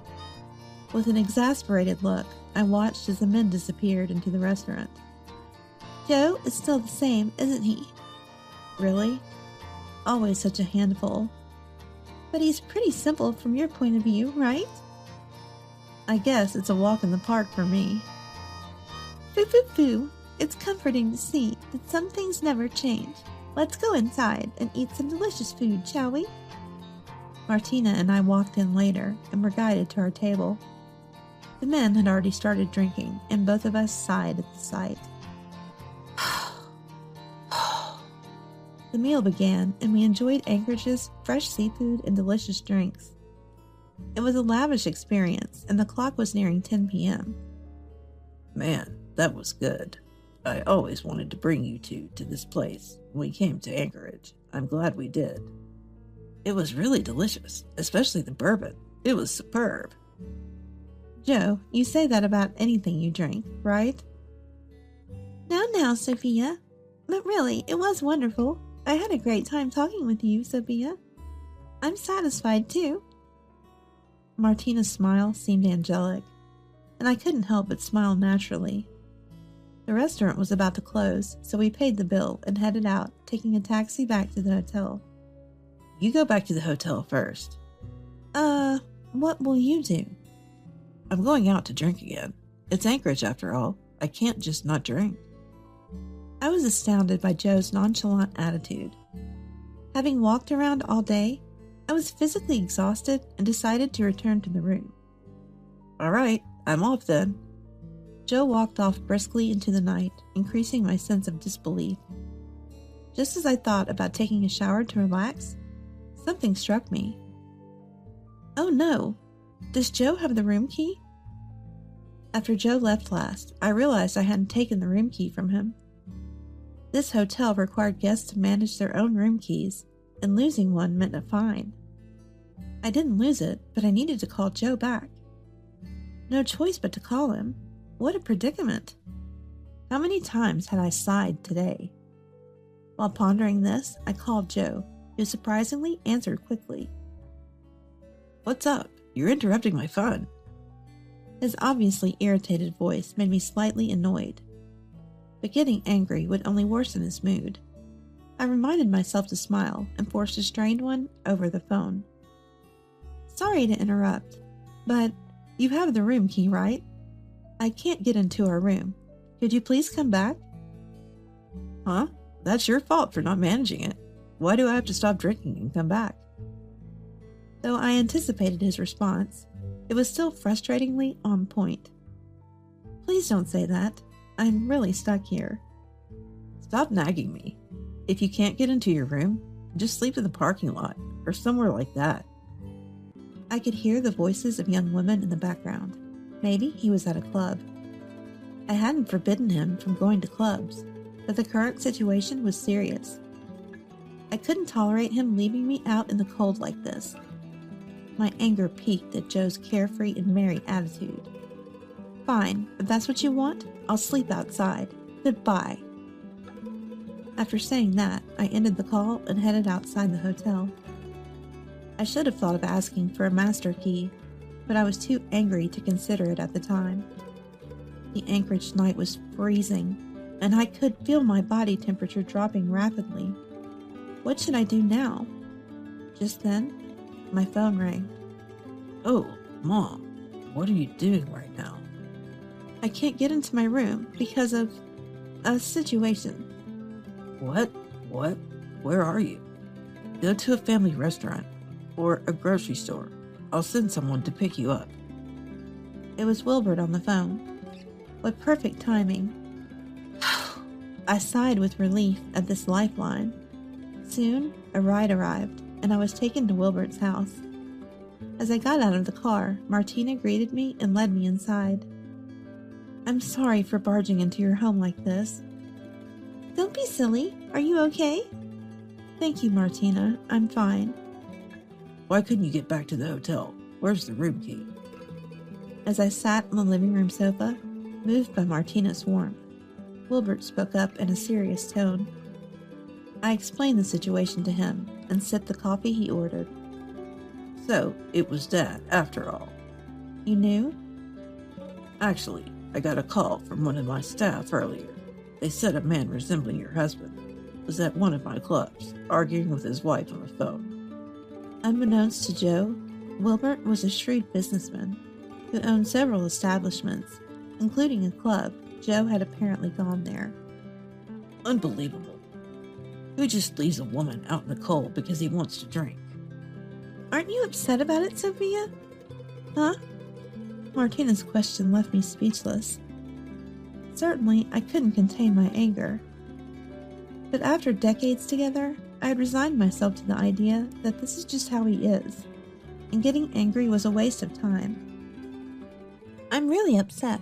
To treat someone important to you like that, even if it's Joe, I can't forgive that.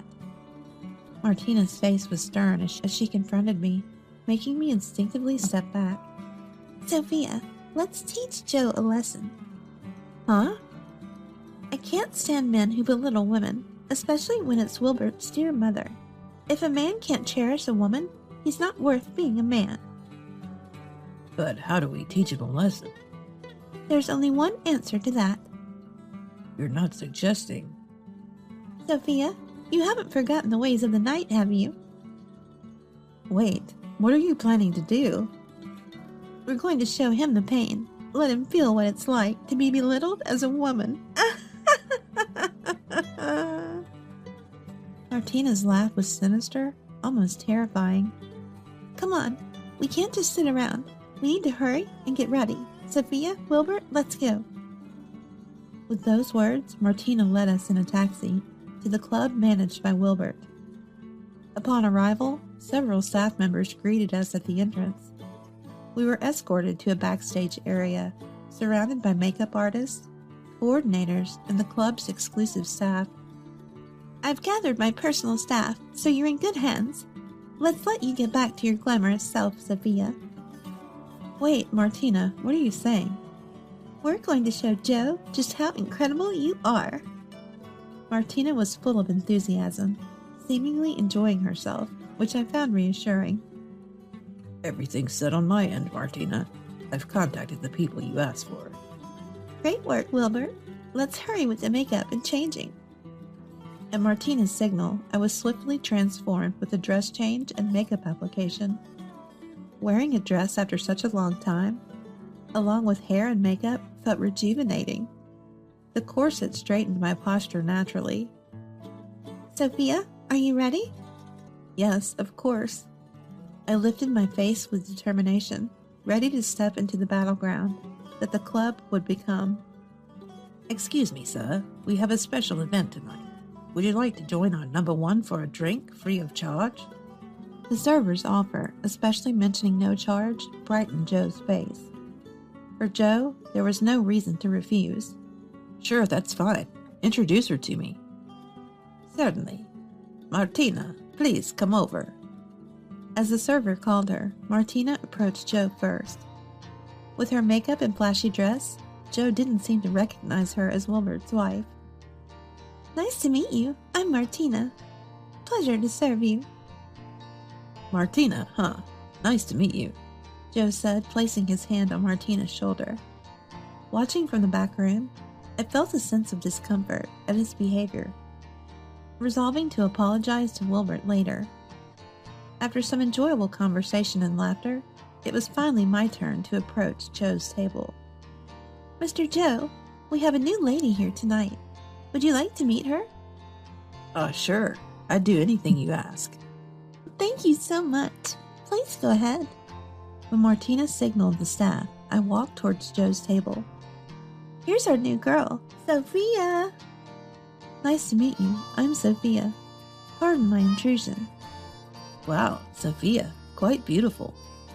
Wait. What? Sophia? Joe, at first not realizing, finally recognized me after seeing my face and hearing my voice, reacting dramatically with surprise. Oh, have we met before? What are you saying? What is this act? Ouch! He raised his voice in surprise. I stepped on his foot, smiling as if to silence him. Sir, please keep your voice down. We have other guests in the establishment. What are you doing? No, what is this about? Why are you here? Can't you see? You left me out, so I'm being looked after here. Huh? Do you even realize where you are? Just as Joe started to confront me, the music in the club got louder, and several male customers gathered around our table. What is this? These are Sophia's clients, here to celebrate her one-day return. Wilbert, what are you doing here? Oh, didn't you know? This place is managed by Wilbert. What? Joe's eyes nearly popped out of his head, overwhelmed by the unexpected events. I just had to guide her here when Mom said she was making a one-day comeback. The clients insisted, even if just for a greeting. The other patrons started making noises, realizing something unusual was happening.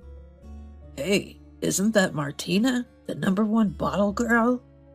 Wait, but next to her, isn't that the legendary #1 bottle girl from Anchorage? Martina, wait, what are you saying Sophia is? Aren't you catching on yet, Joe? Martina tilted her head playfully with a sly smile. Martina, what's going on?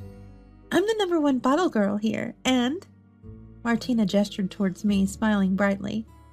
She's the former #1 bottle girl of Anchorage, Sophia, who once made over $1 million in a single day. What? At Martina's revelation, Joe fell from his chair, looking up at me pathetically. Joe, you really knew nothing about Sophia. After decades together, that's so sad. Sophia was the #1 bottle girl? $1 million? Wait, I can't comprehend this. Understandably, he was completely taken aback. Overwhelmed by the barrage of information, Joe couldn't process it all, so I pressed on further. Well, sir, about today's bill, that'll be $100,000. What, are you kidding me? Of course not. After all, I was the one serving. That's a bargain for my services. I don't have that kind of money. Besides, you said there was no charge. That was only for my part. I never said Sophia's service was free, did I? That's cheating. You tricked me. You wouldn't have been tricked if you had listened properly. This is your punishment for locking me out of the hotel. You'll pay in full. As soon as I mentioned being locked out of the hotel, the men surrounding us turned to face Joe with a menacing look. What do you mean? They demanded, grabbing his shirt. No, it's a misunderstanding. Calm down, please. Really? Because of you, I almost froze under the cold sky. I'm sorry. I won't do it again. No, I won't forgive you. Martina stepped in, glaring at Joe. Until you apologize for your disregard towards my mother and vow to treasure her, I won't forgive you. I promise. Just help me. Joe, begging pathetically, was released after being forced to make a heartfelt apology. Sophia, I'm sorry. I was wrong. I won't be arrogant anymore. I'll cherish my family. Please forgive me and let's start over. A burly customer grabbed Joe's hair, turned his face towards me, and threatened him not to disrespect me again, then roughly threw him to the ground. I promise I won't mistreat my wife again. I'll cherish her. Joe was finally released and went to apologize to Martina and the others. After being sternly reminded by Martina, Joe also changed his attitudes towards Wilbert. Later, discussing this with Martina, she pointed out, charging $100,000 for service is pretty much fraud. I was worried we'd get caught. We both chuckled at this. Indeed, the story about me being Anchorage's former #1 bottle girl was a fabrication. While I had worked there, I hadn't achieved anything extraordinary. Wilbert and Martina had gone out of their way to arrange everything, explaining the situation to the club's clients, all to keep Joe in the dark. Those surrounding me were all Martina's clients, who gladly agreed to play along for her. Since then, Joe seems to have truly changed, becoming as kind as he was when we first married. He still occasionally dreams about that hellish day, especially remembering the face of the man who grabbed him. While I felt a bit sorry for him, I thought it served as a good lesson. You're good enough for dog food. Come on, say bow. I never thought I'd be subjected to such humiliation. Although our marriage is still fresh, I've tried to comply with this woman's demands in my own way, but it seems all for naught. She might be an alien or something. That explains everything. I don't know the language aliens speak, but I no longer wish to talk to her. My name is Allison. I'm a 32-year-old office worker. Perhaps influenced by my game-loving older brother, I've been fond of games since childhood, especially role-playing games that immerse me in unreal worlds. I've made many friends through social media, which I started a few years ago.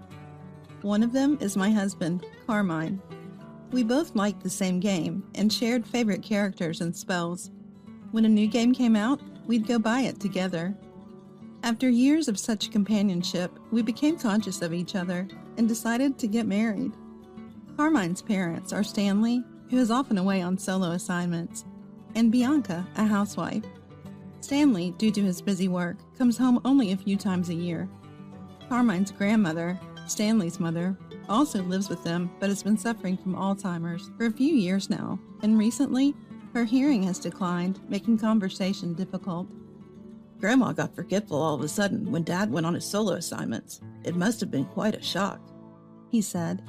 Bianca takes care of the grandmother-in-law. Since Carmine lived alone early on, his parents-in-law's home is just Bianca and the grandmother-in-law. I wondered if I would have to take care of a stranger who wasn't even my parent someday. However, both parents-in-law are healthy, and it seems that the opportunity is still far off. I was completely at ease.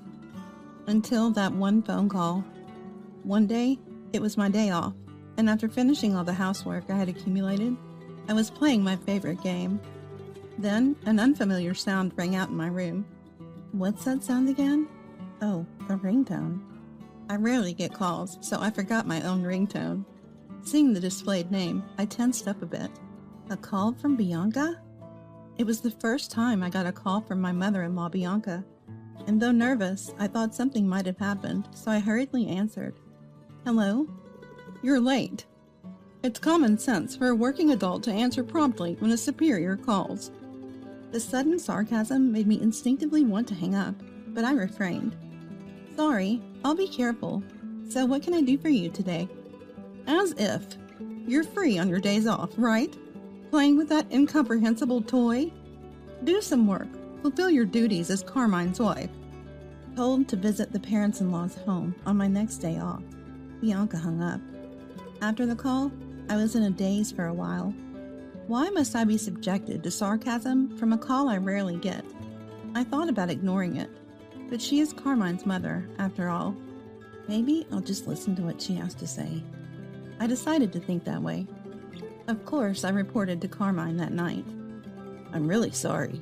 It's probably going to be a hassle, so you don't have to go. It was honestly comforting to hear Carmine say that. Still, it's infuriating. At times like this, there's a place I always go to after work. Hello? Oh, if it isn't Allison, something bothering you? Susan from the pottery school greets me with a smile and those words. I start with a light heart, but now I'm completely engrossed. Susan is about the same age as my grandma, but is still strong and willing to listen to my life problems. She's like a mom to everyone. Of course, pottery is fun, but I come here to talk to Susan. Listen to this, Susan. I got a rare call from Bianca, and it was a parade of sarcasm. You must be free, she said, or do your duty as a wife. I didn't expect to be told such outdated things. Susan always listens to my complaints without a frown. Just ignore that pointless Bianca. There's still such old-fashioned people around. People who say such things are often lenient with themselves. My son's wife is just like that. I may not be blessed with Bianca, but I'm surrounded by kind people. It naturally makes me want to try harder. On my next day off, I did as Bianca told me and headed to the parents-in-law's home. When I parked and headed to the entrance, Bianca was already standing on the porch. Oh, scary. I struggled to stay calm and greeted her. Good morning. The norm is to act 30 minutes earlier. Don't keep your superiors waiting.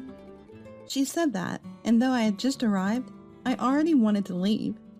I can understand this for work, but why must I be scolded for her inexplicable convenience? And a 30-minute early visit can be inconvenient for the other party, which I don't want to do. No, but it's still 10 minutes early. As I tried to answer, I was shouted at. Don't talk back. Am I in the military or something? I looked up, resigned. I will never open my heart to this person again, no matter what happens. And I will never take care of her in her old age. Even if offered a large sum of money, I refuse. Really, you're late for the appointment. Well, I'm off now. Bianca said this and was about to leave, so I stopped her. Wait a minute, you call me here without explanation, and I don't understand. Well, I'm going out until tonight, so you will have to come here on your days off from now on and do the housework. And take care of the person holed up in the back room, too. After saying this, Bianca left in her car.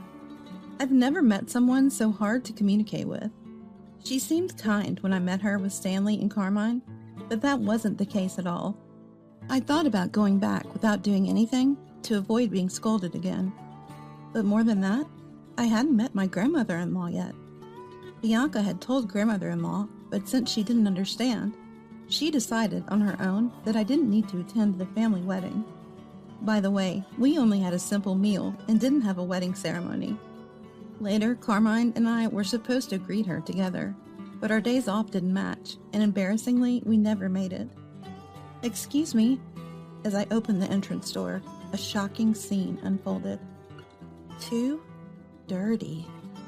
It wasn't quite a garbage house, but it seemed to be a matter of time before it became one.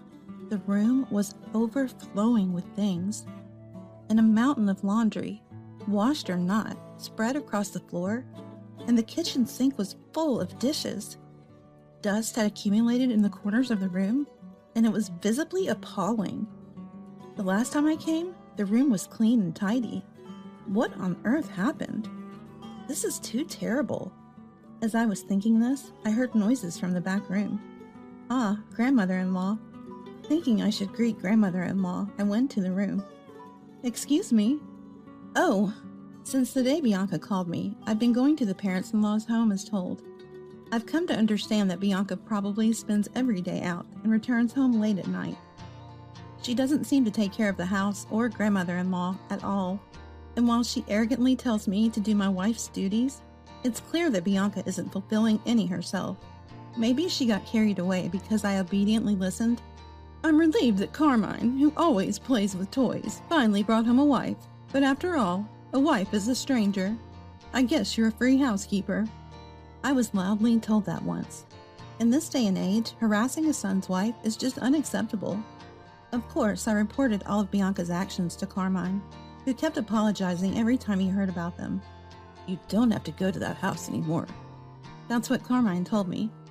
He even said he would complain to Bianca himself, but I told him to wait because I had a plan.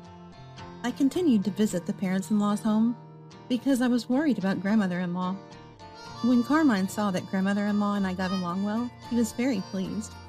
After a few months of those days, while I was cleaning the parents-in-law's home as usual, Bianca said, "There's a memorial service at the end of this month, and people will gather, but make sure you don't say anything unnecessary, okay?" I smiled and replied, "Of course, Bianca." Bianca seemed not to be completely satisfied with my obedient self. The memorial service was for Carmine's grandfather, the grandfather-in-law's death anniversary. He had already passed away by the time I married Carmine, but he was said to be a gentle and kind person. He got along very well with grandmother-in-law, and they used to travel together. Carmine told me they always held hands when they were out. Grandfather-in-law died of cancer, and grandmother-in-law took devoted care of him. But the parents-in-law did not help at all. It's just unbelievable. There's a lot of preparation to do, so make sure you come early, okay? And I think you know what I mean. Bianca said that, and I cheerfully responded, "Yes, I'll act 30 minutes early." Yet she scolded me. "Your voice is too loud, be quiet." I thought about throwing the TV remote at her, but managed to hold back. "You can talk like that now, but just wait, get ready." I looked forward to the day of the memorial service. The long-awaited day of the memorial service. I was told to come 30 minutes early, but I went an hour early. Sure enough, it seemed to be an inconvenience, and Bianca, showing her true colors, came out of the entrance angry, saying, "You're too early." There's such a thing as too much. Honestly, when I saw her face, I thought she was a monster. I quickly cleaned the room and prepared the tables when I heard a cheerful male voice say, "Good morning." Heading to the entrance, I saw the staff from a famous local steakhouse standing there. I had been there once with Carmine, and the meat was tender and quite delicious. However, it's not kind to the wallet, so it's not a place I can often go to. As if saying I was fine, Bianca pushed me aside and began talking to the handsome staff in a slightly high voice. "Good morning. Nice weather today, isn't it? Ooh-foo-foo." I saw someone say ooh-foo-foo for the first time and went back to preparing. "Hey, hurry up and carry the food that arrived early," I heard Bianca's annoying voice. While thinking, yes, I headed to the kitchen. There I noticed something. Bianca, there's one meal short. Is this a mistake? Shall I call? When I said that, Bianca, with a mean smile, said this.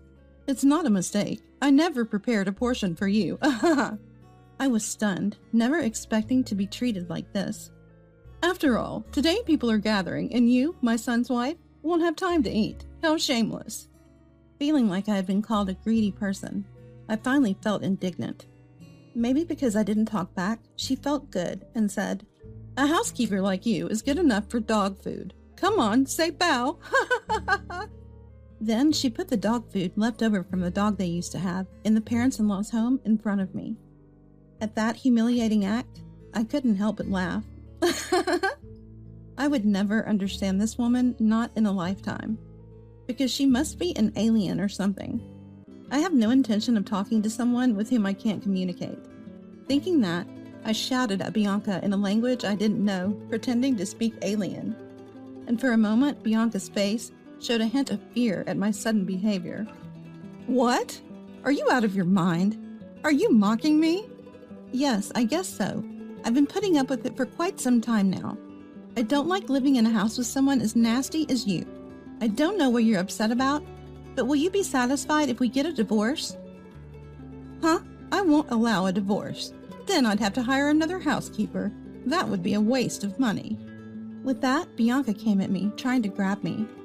"Stop it! How disgraceful!" Turning around, there stood Carmine and my father-in-law, Stanley, along with Stanley's brother and his wife, who lived far away. Bianca hadn't noticed them because of our argument, but it was already time for Carmine and the others to arrive. I don't know how long they had been watching, but Bianca became completely subdued, perhaps because Stanley intervened or from the shock. Then it was time for the priest to come to the house. The memorial service ended modestly, and it was time to eat. The grandmother-in-law stayed in her room, saying she wasn't feeling well. "I haven't eaten this in a while, but the steak here is really good." While Stanley said that, I was bustling around, bringing drinks and such. "Allison, come eat too. You don't need to do all this." "Thank you. Come over here." My aunt-in-law, Cindy, also called out kindly. "Thank you, but it seems there is no steak for me." I pretended to be dejected as I said that, and when Cindy asked, why?" I replied, "I can't possibly say it.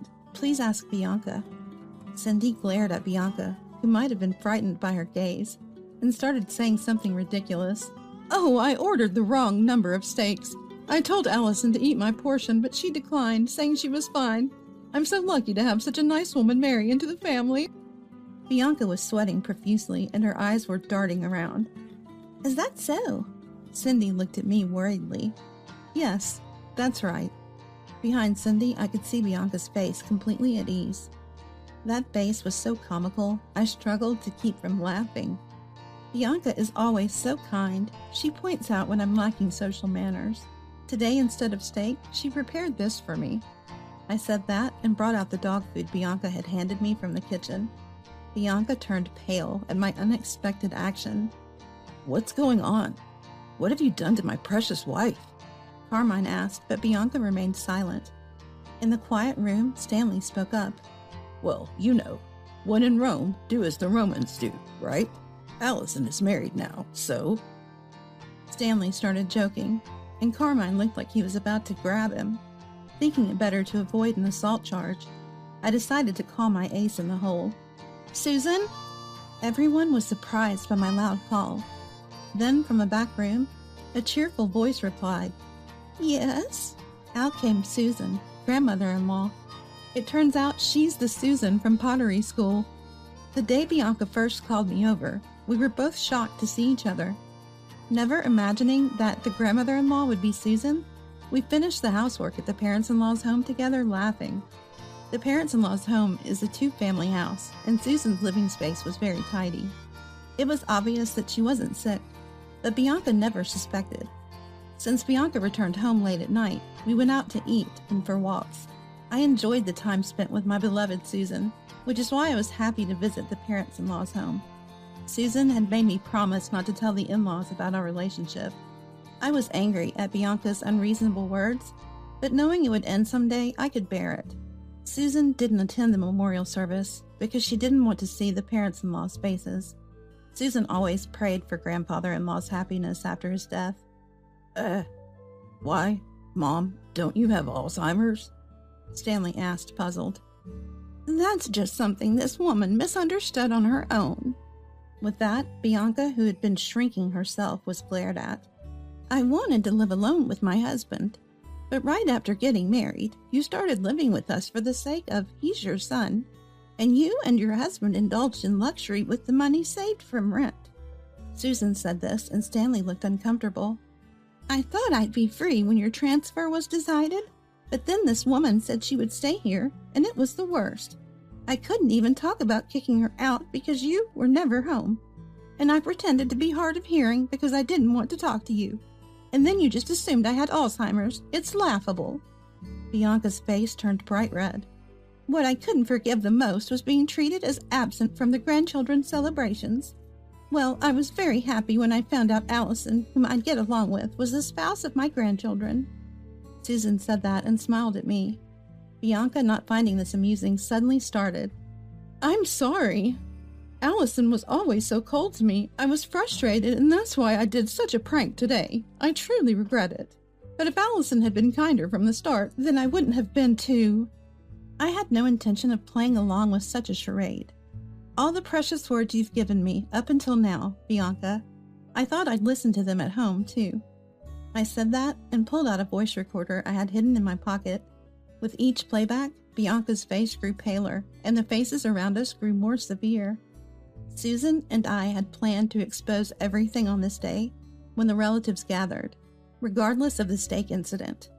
After listening, Cindy started to laugh. You talk about social common sense, but you've never worked a day in your life. Apparently, Bianca had never worked and had lived a life of leisure.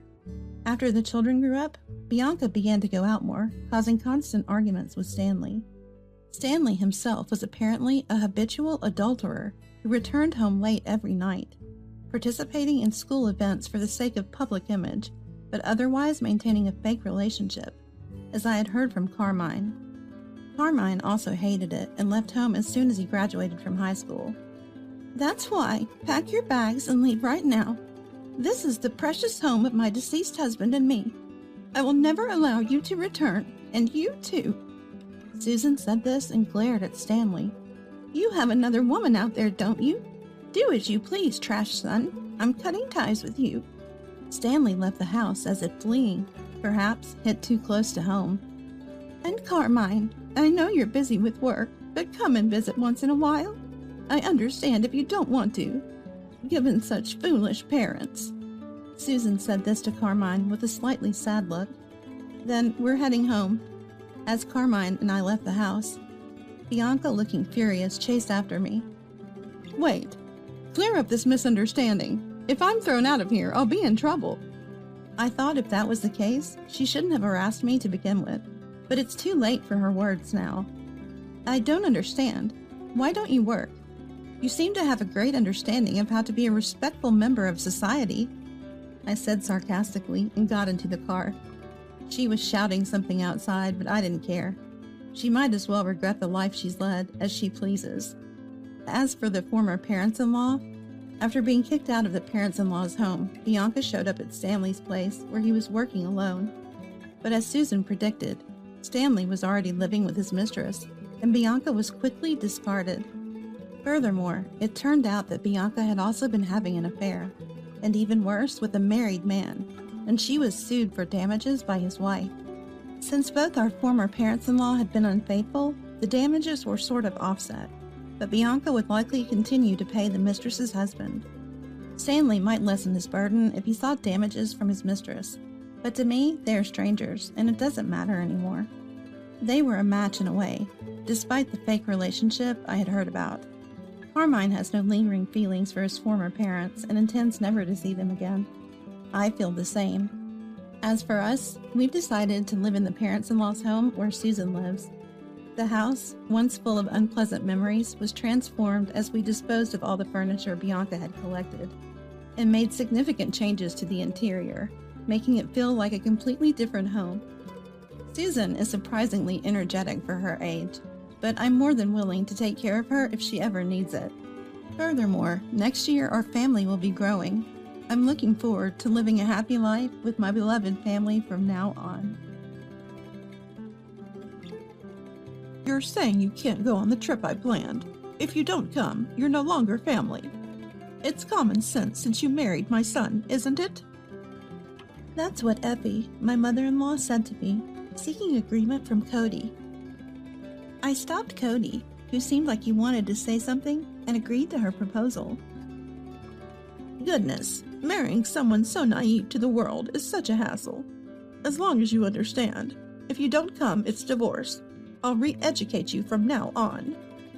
I was sick of her ridiculous remarks. Little did I know, this would be the last trip with my in-laws. I'm Liliana, 32 years old. I run an app development company. It's still a small company, but I love my work, and every day is a joy. My husband Cody is 37, 5 years older than me, and works at a bank. Both of us are passionate about our work, and we can talk about it for hours, often until morning.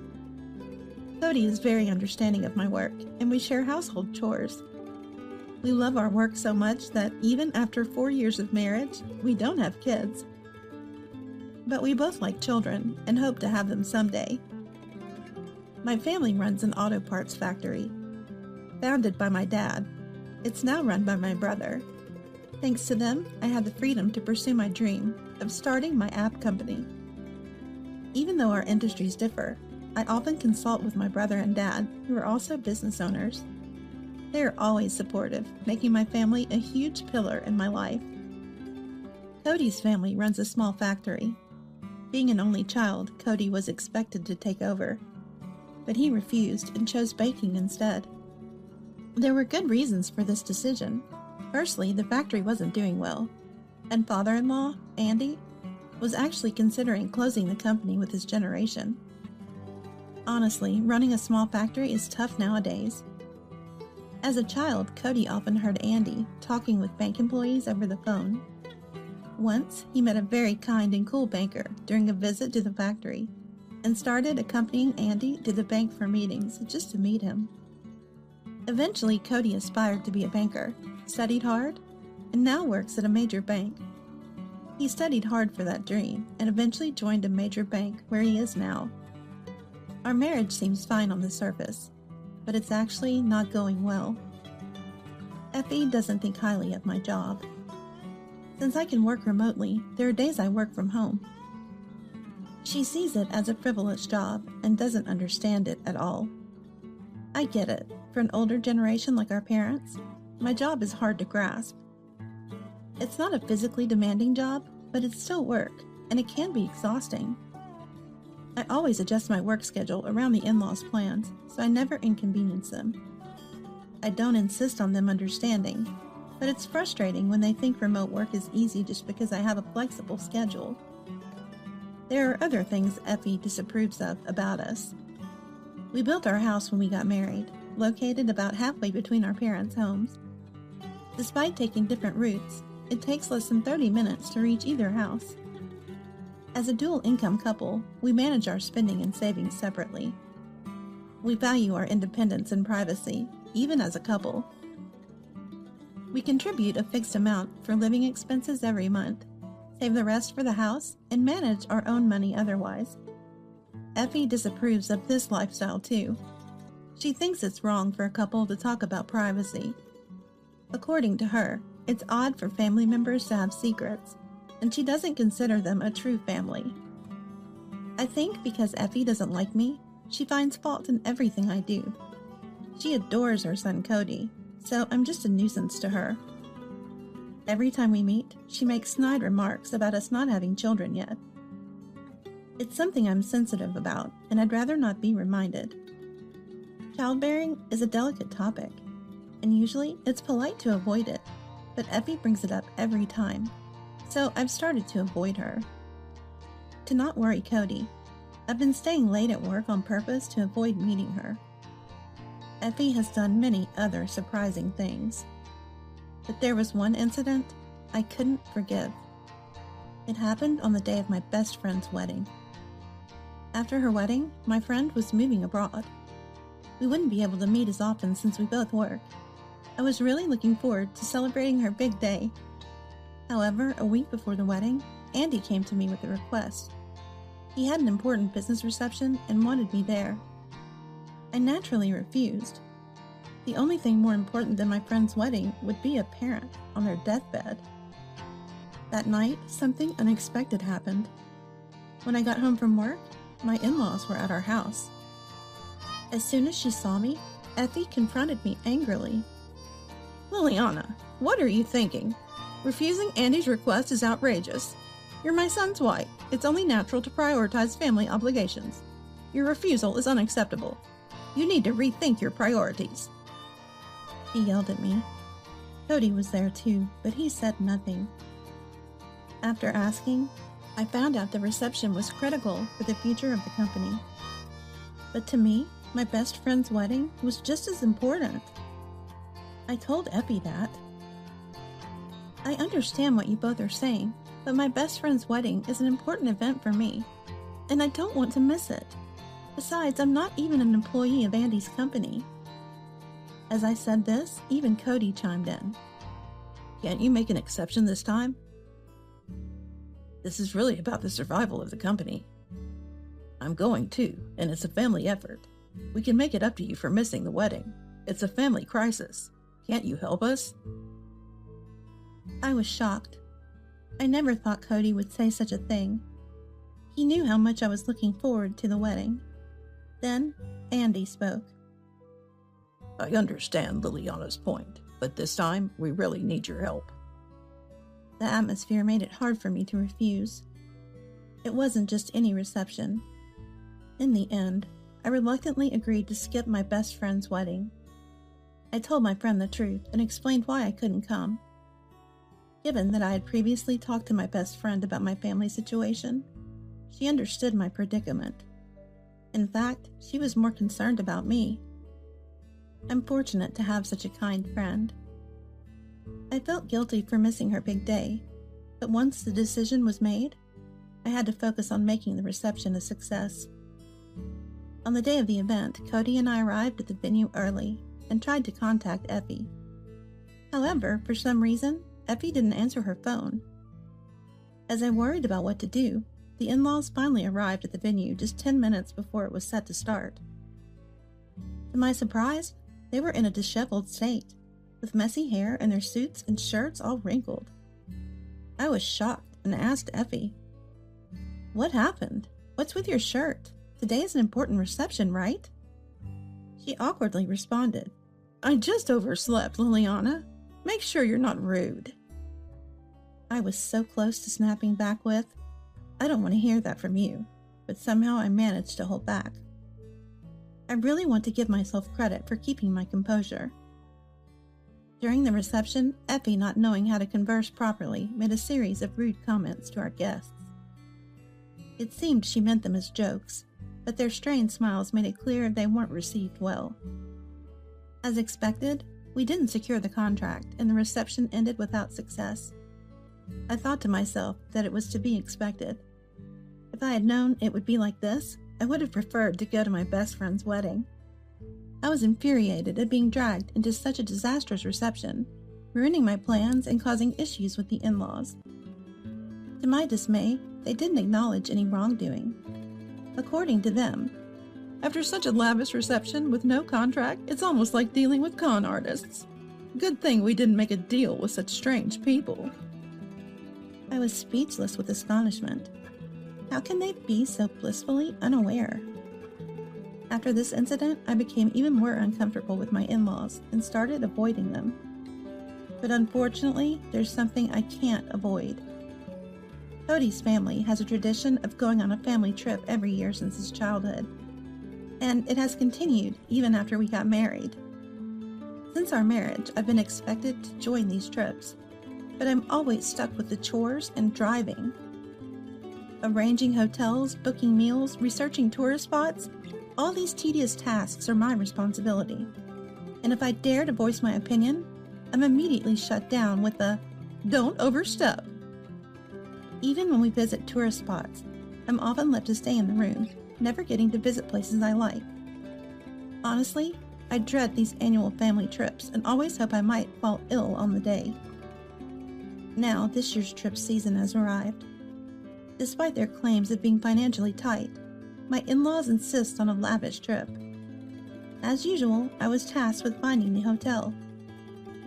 I plan meticulously to keep Effie, who's always complaining, in a good mood.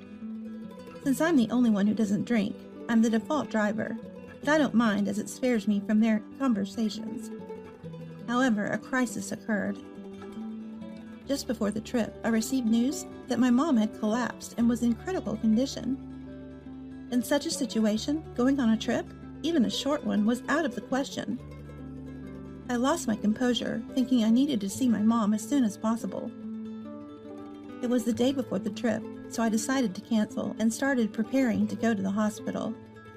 Cody offered to come to the hospital with me, but I refused. I felt like he was implying my mom wouldn't make it, which I didn't want to hear. When Cody and I went to tell Effie we couldn't join the trip, she exploded in anger. "You're saying you can't go on the trip I planned. If you don't come, you're no longer family. As my son's wife, it's common sense to prioritize the family trip, right? Right, Cody?" Effie said this, seeking agreement from Cody. Effie interrupted Cody, who looked like he wanted to say something, as if to say she wouldn't entertain any opposing opinions. In that situation, I was so dumbfounded that I couldn't find the words to speak. Nothing could be more important than being with my mom in her critical condition.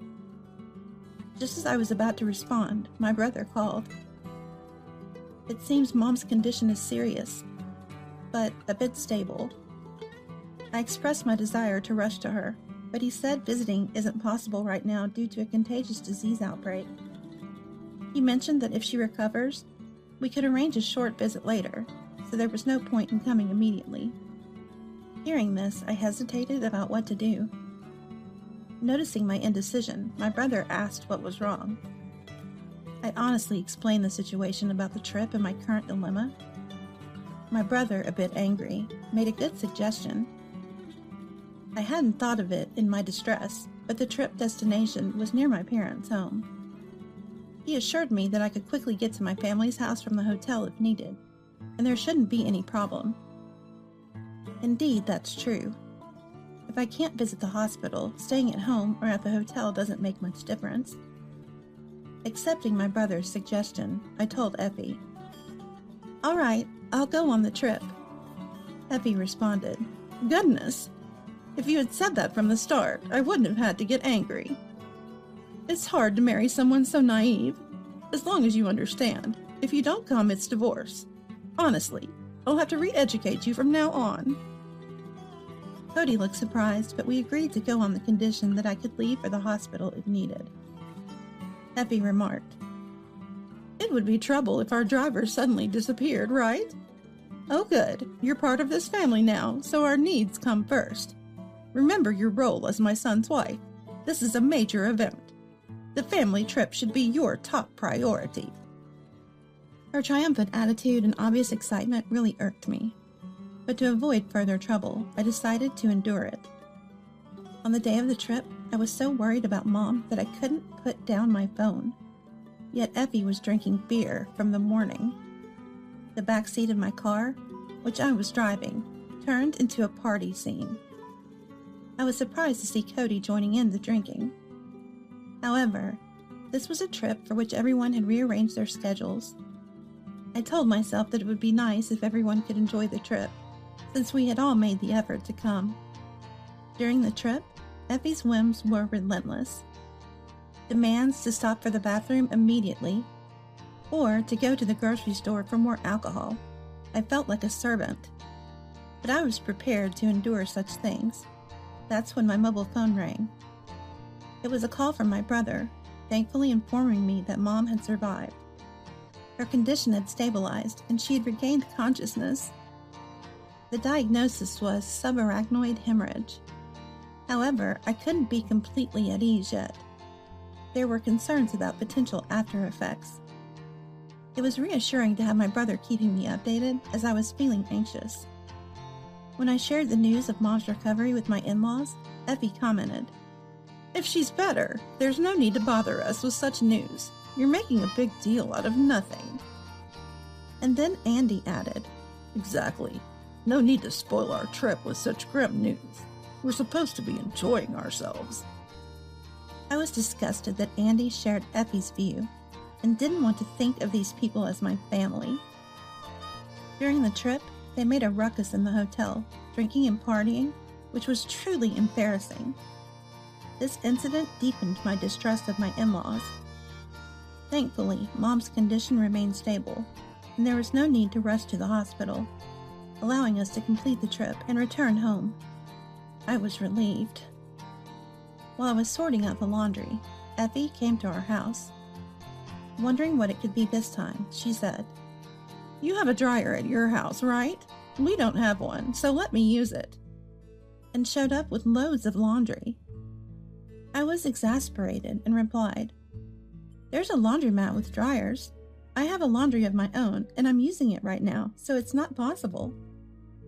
To which she retorted, "Always so stingy. Once you're done, it's fine.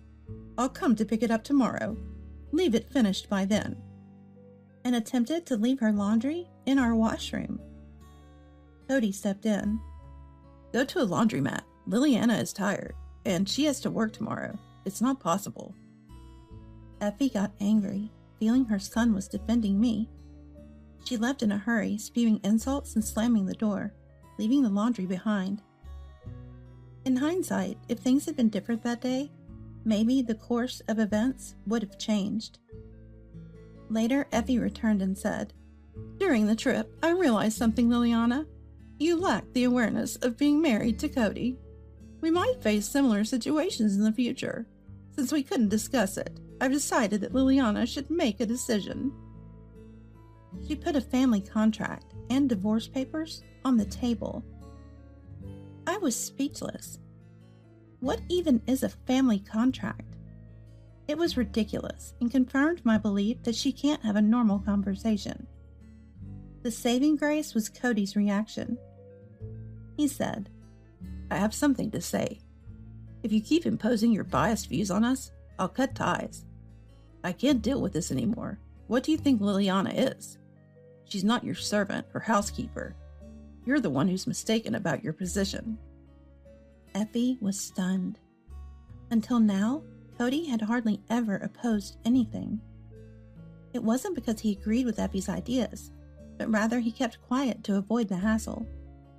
Following Cody's words, Effie's anger turned towards me. "You've changed Cody since marrying him. He used to be so sweet. It's crazy for him to talk to me like that. You must have brainwashed him. Turn him back to the old Cody," she accused, confronting me. She believed I had brainwashed Cody into defying her. Then Cody spoke up for me. "The one doing the brainwashing is you, right? Always going on a rampage without listening to anyone's opinion? Frankly, you're a toxic parent. You never let me do what I wanted to. After getting married, instead of calming down, you started spewing your venom at Liliana. Enough is enough.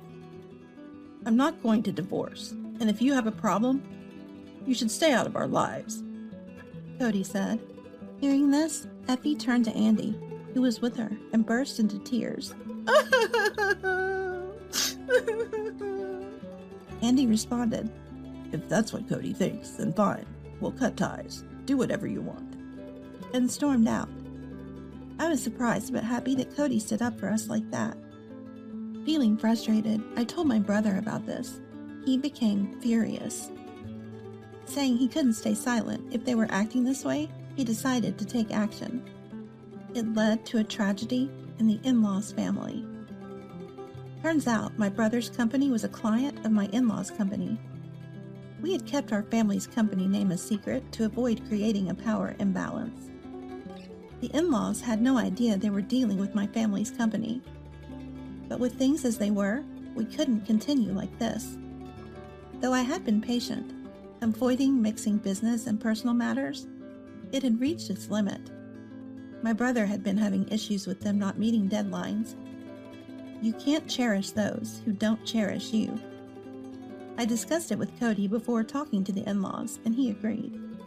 Cody also said he had had enough. My brother ended the contract with the in-laws company. It was a business decision. They had been a problematic company, not paying on time and missing deadlines, but we had tolerated it because it was Cody's family's business. But there was no longer a need for that. Later, when my in-laws found out about this, they came to us in tears. Now they're constantly apologizing. They pleaded with my brother to reconsider the contract, but of course that was impossible. It was their responsibility for not meeting deadlines. They should have been grateful for our patience. Cody explained everything to his parents, but they refused to accept it and ended up cutting ties in a rage. Cody wasn't sad, he felt relieved. He had been torn and tired, struggling between us and his family. Since then, we've been living peacefully. I learned that Cody had been supporting his family financially, but he's stopped that now. The in-laws factory went bankrupt. Even without this incident, it was on the brink of closure, drowning in debt. I heard that Cody had been paying for those annual trips, and it's astonishing how they could behave that way using someone else's money. Now the in-laws are living modestly, and Effie has recently started working. I was honestly surprised to see her, who used to call herself a president's wife, working. One day I saw Effie being scolded while doing a cleaning job. I felt bad for thinking this was karma. She'll learn the harsh realities of society and hopefully straighten. As for us, work is going well. We haven't had children yet, but we enjoy our jobs and life is fulfilling. We are planning an overseas trip for our next vacation. For a while, we're thinking of enjoying life without children.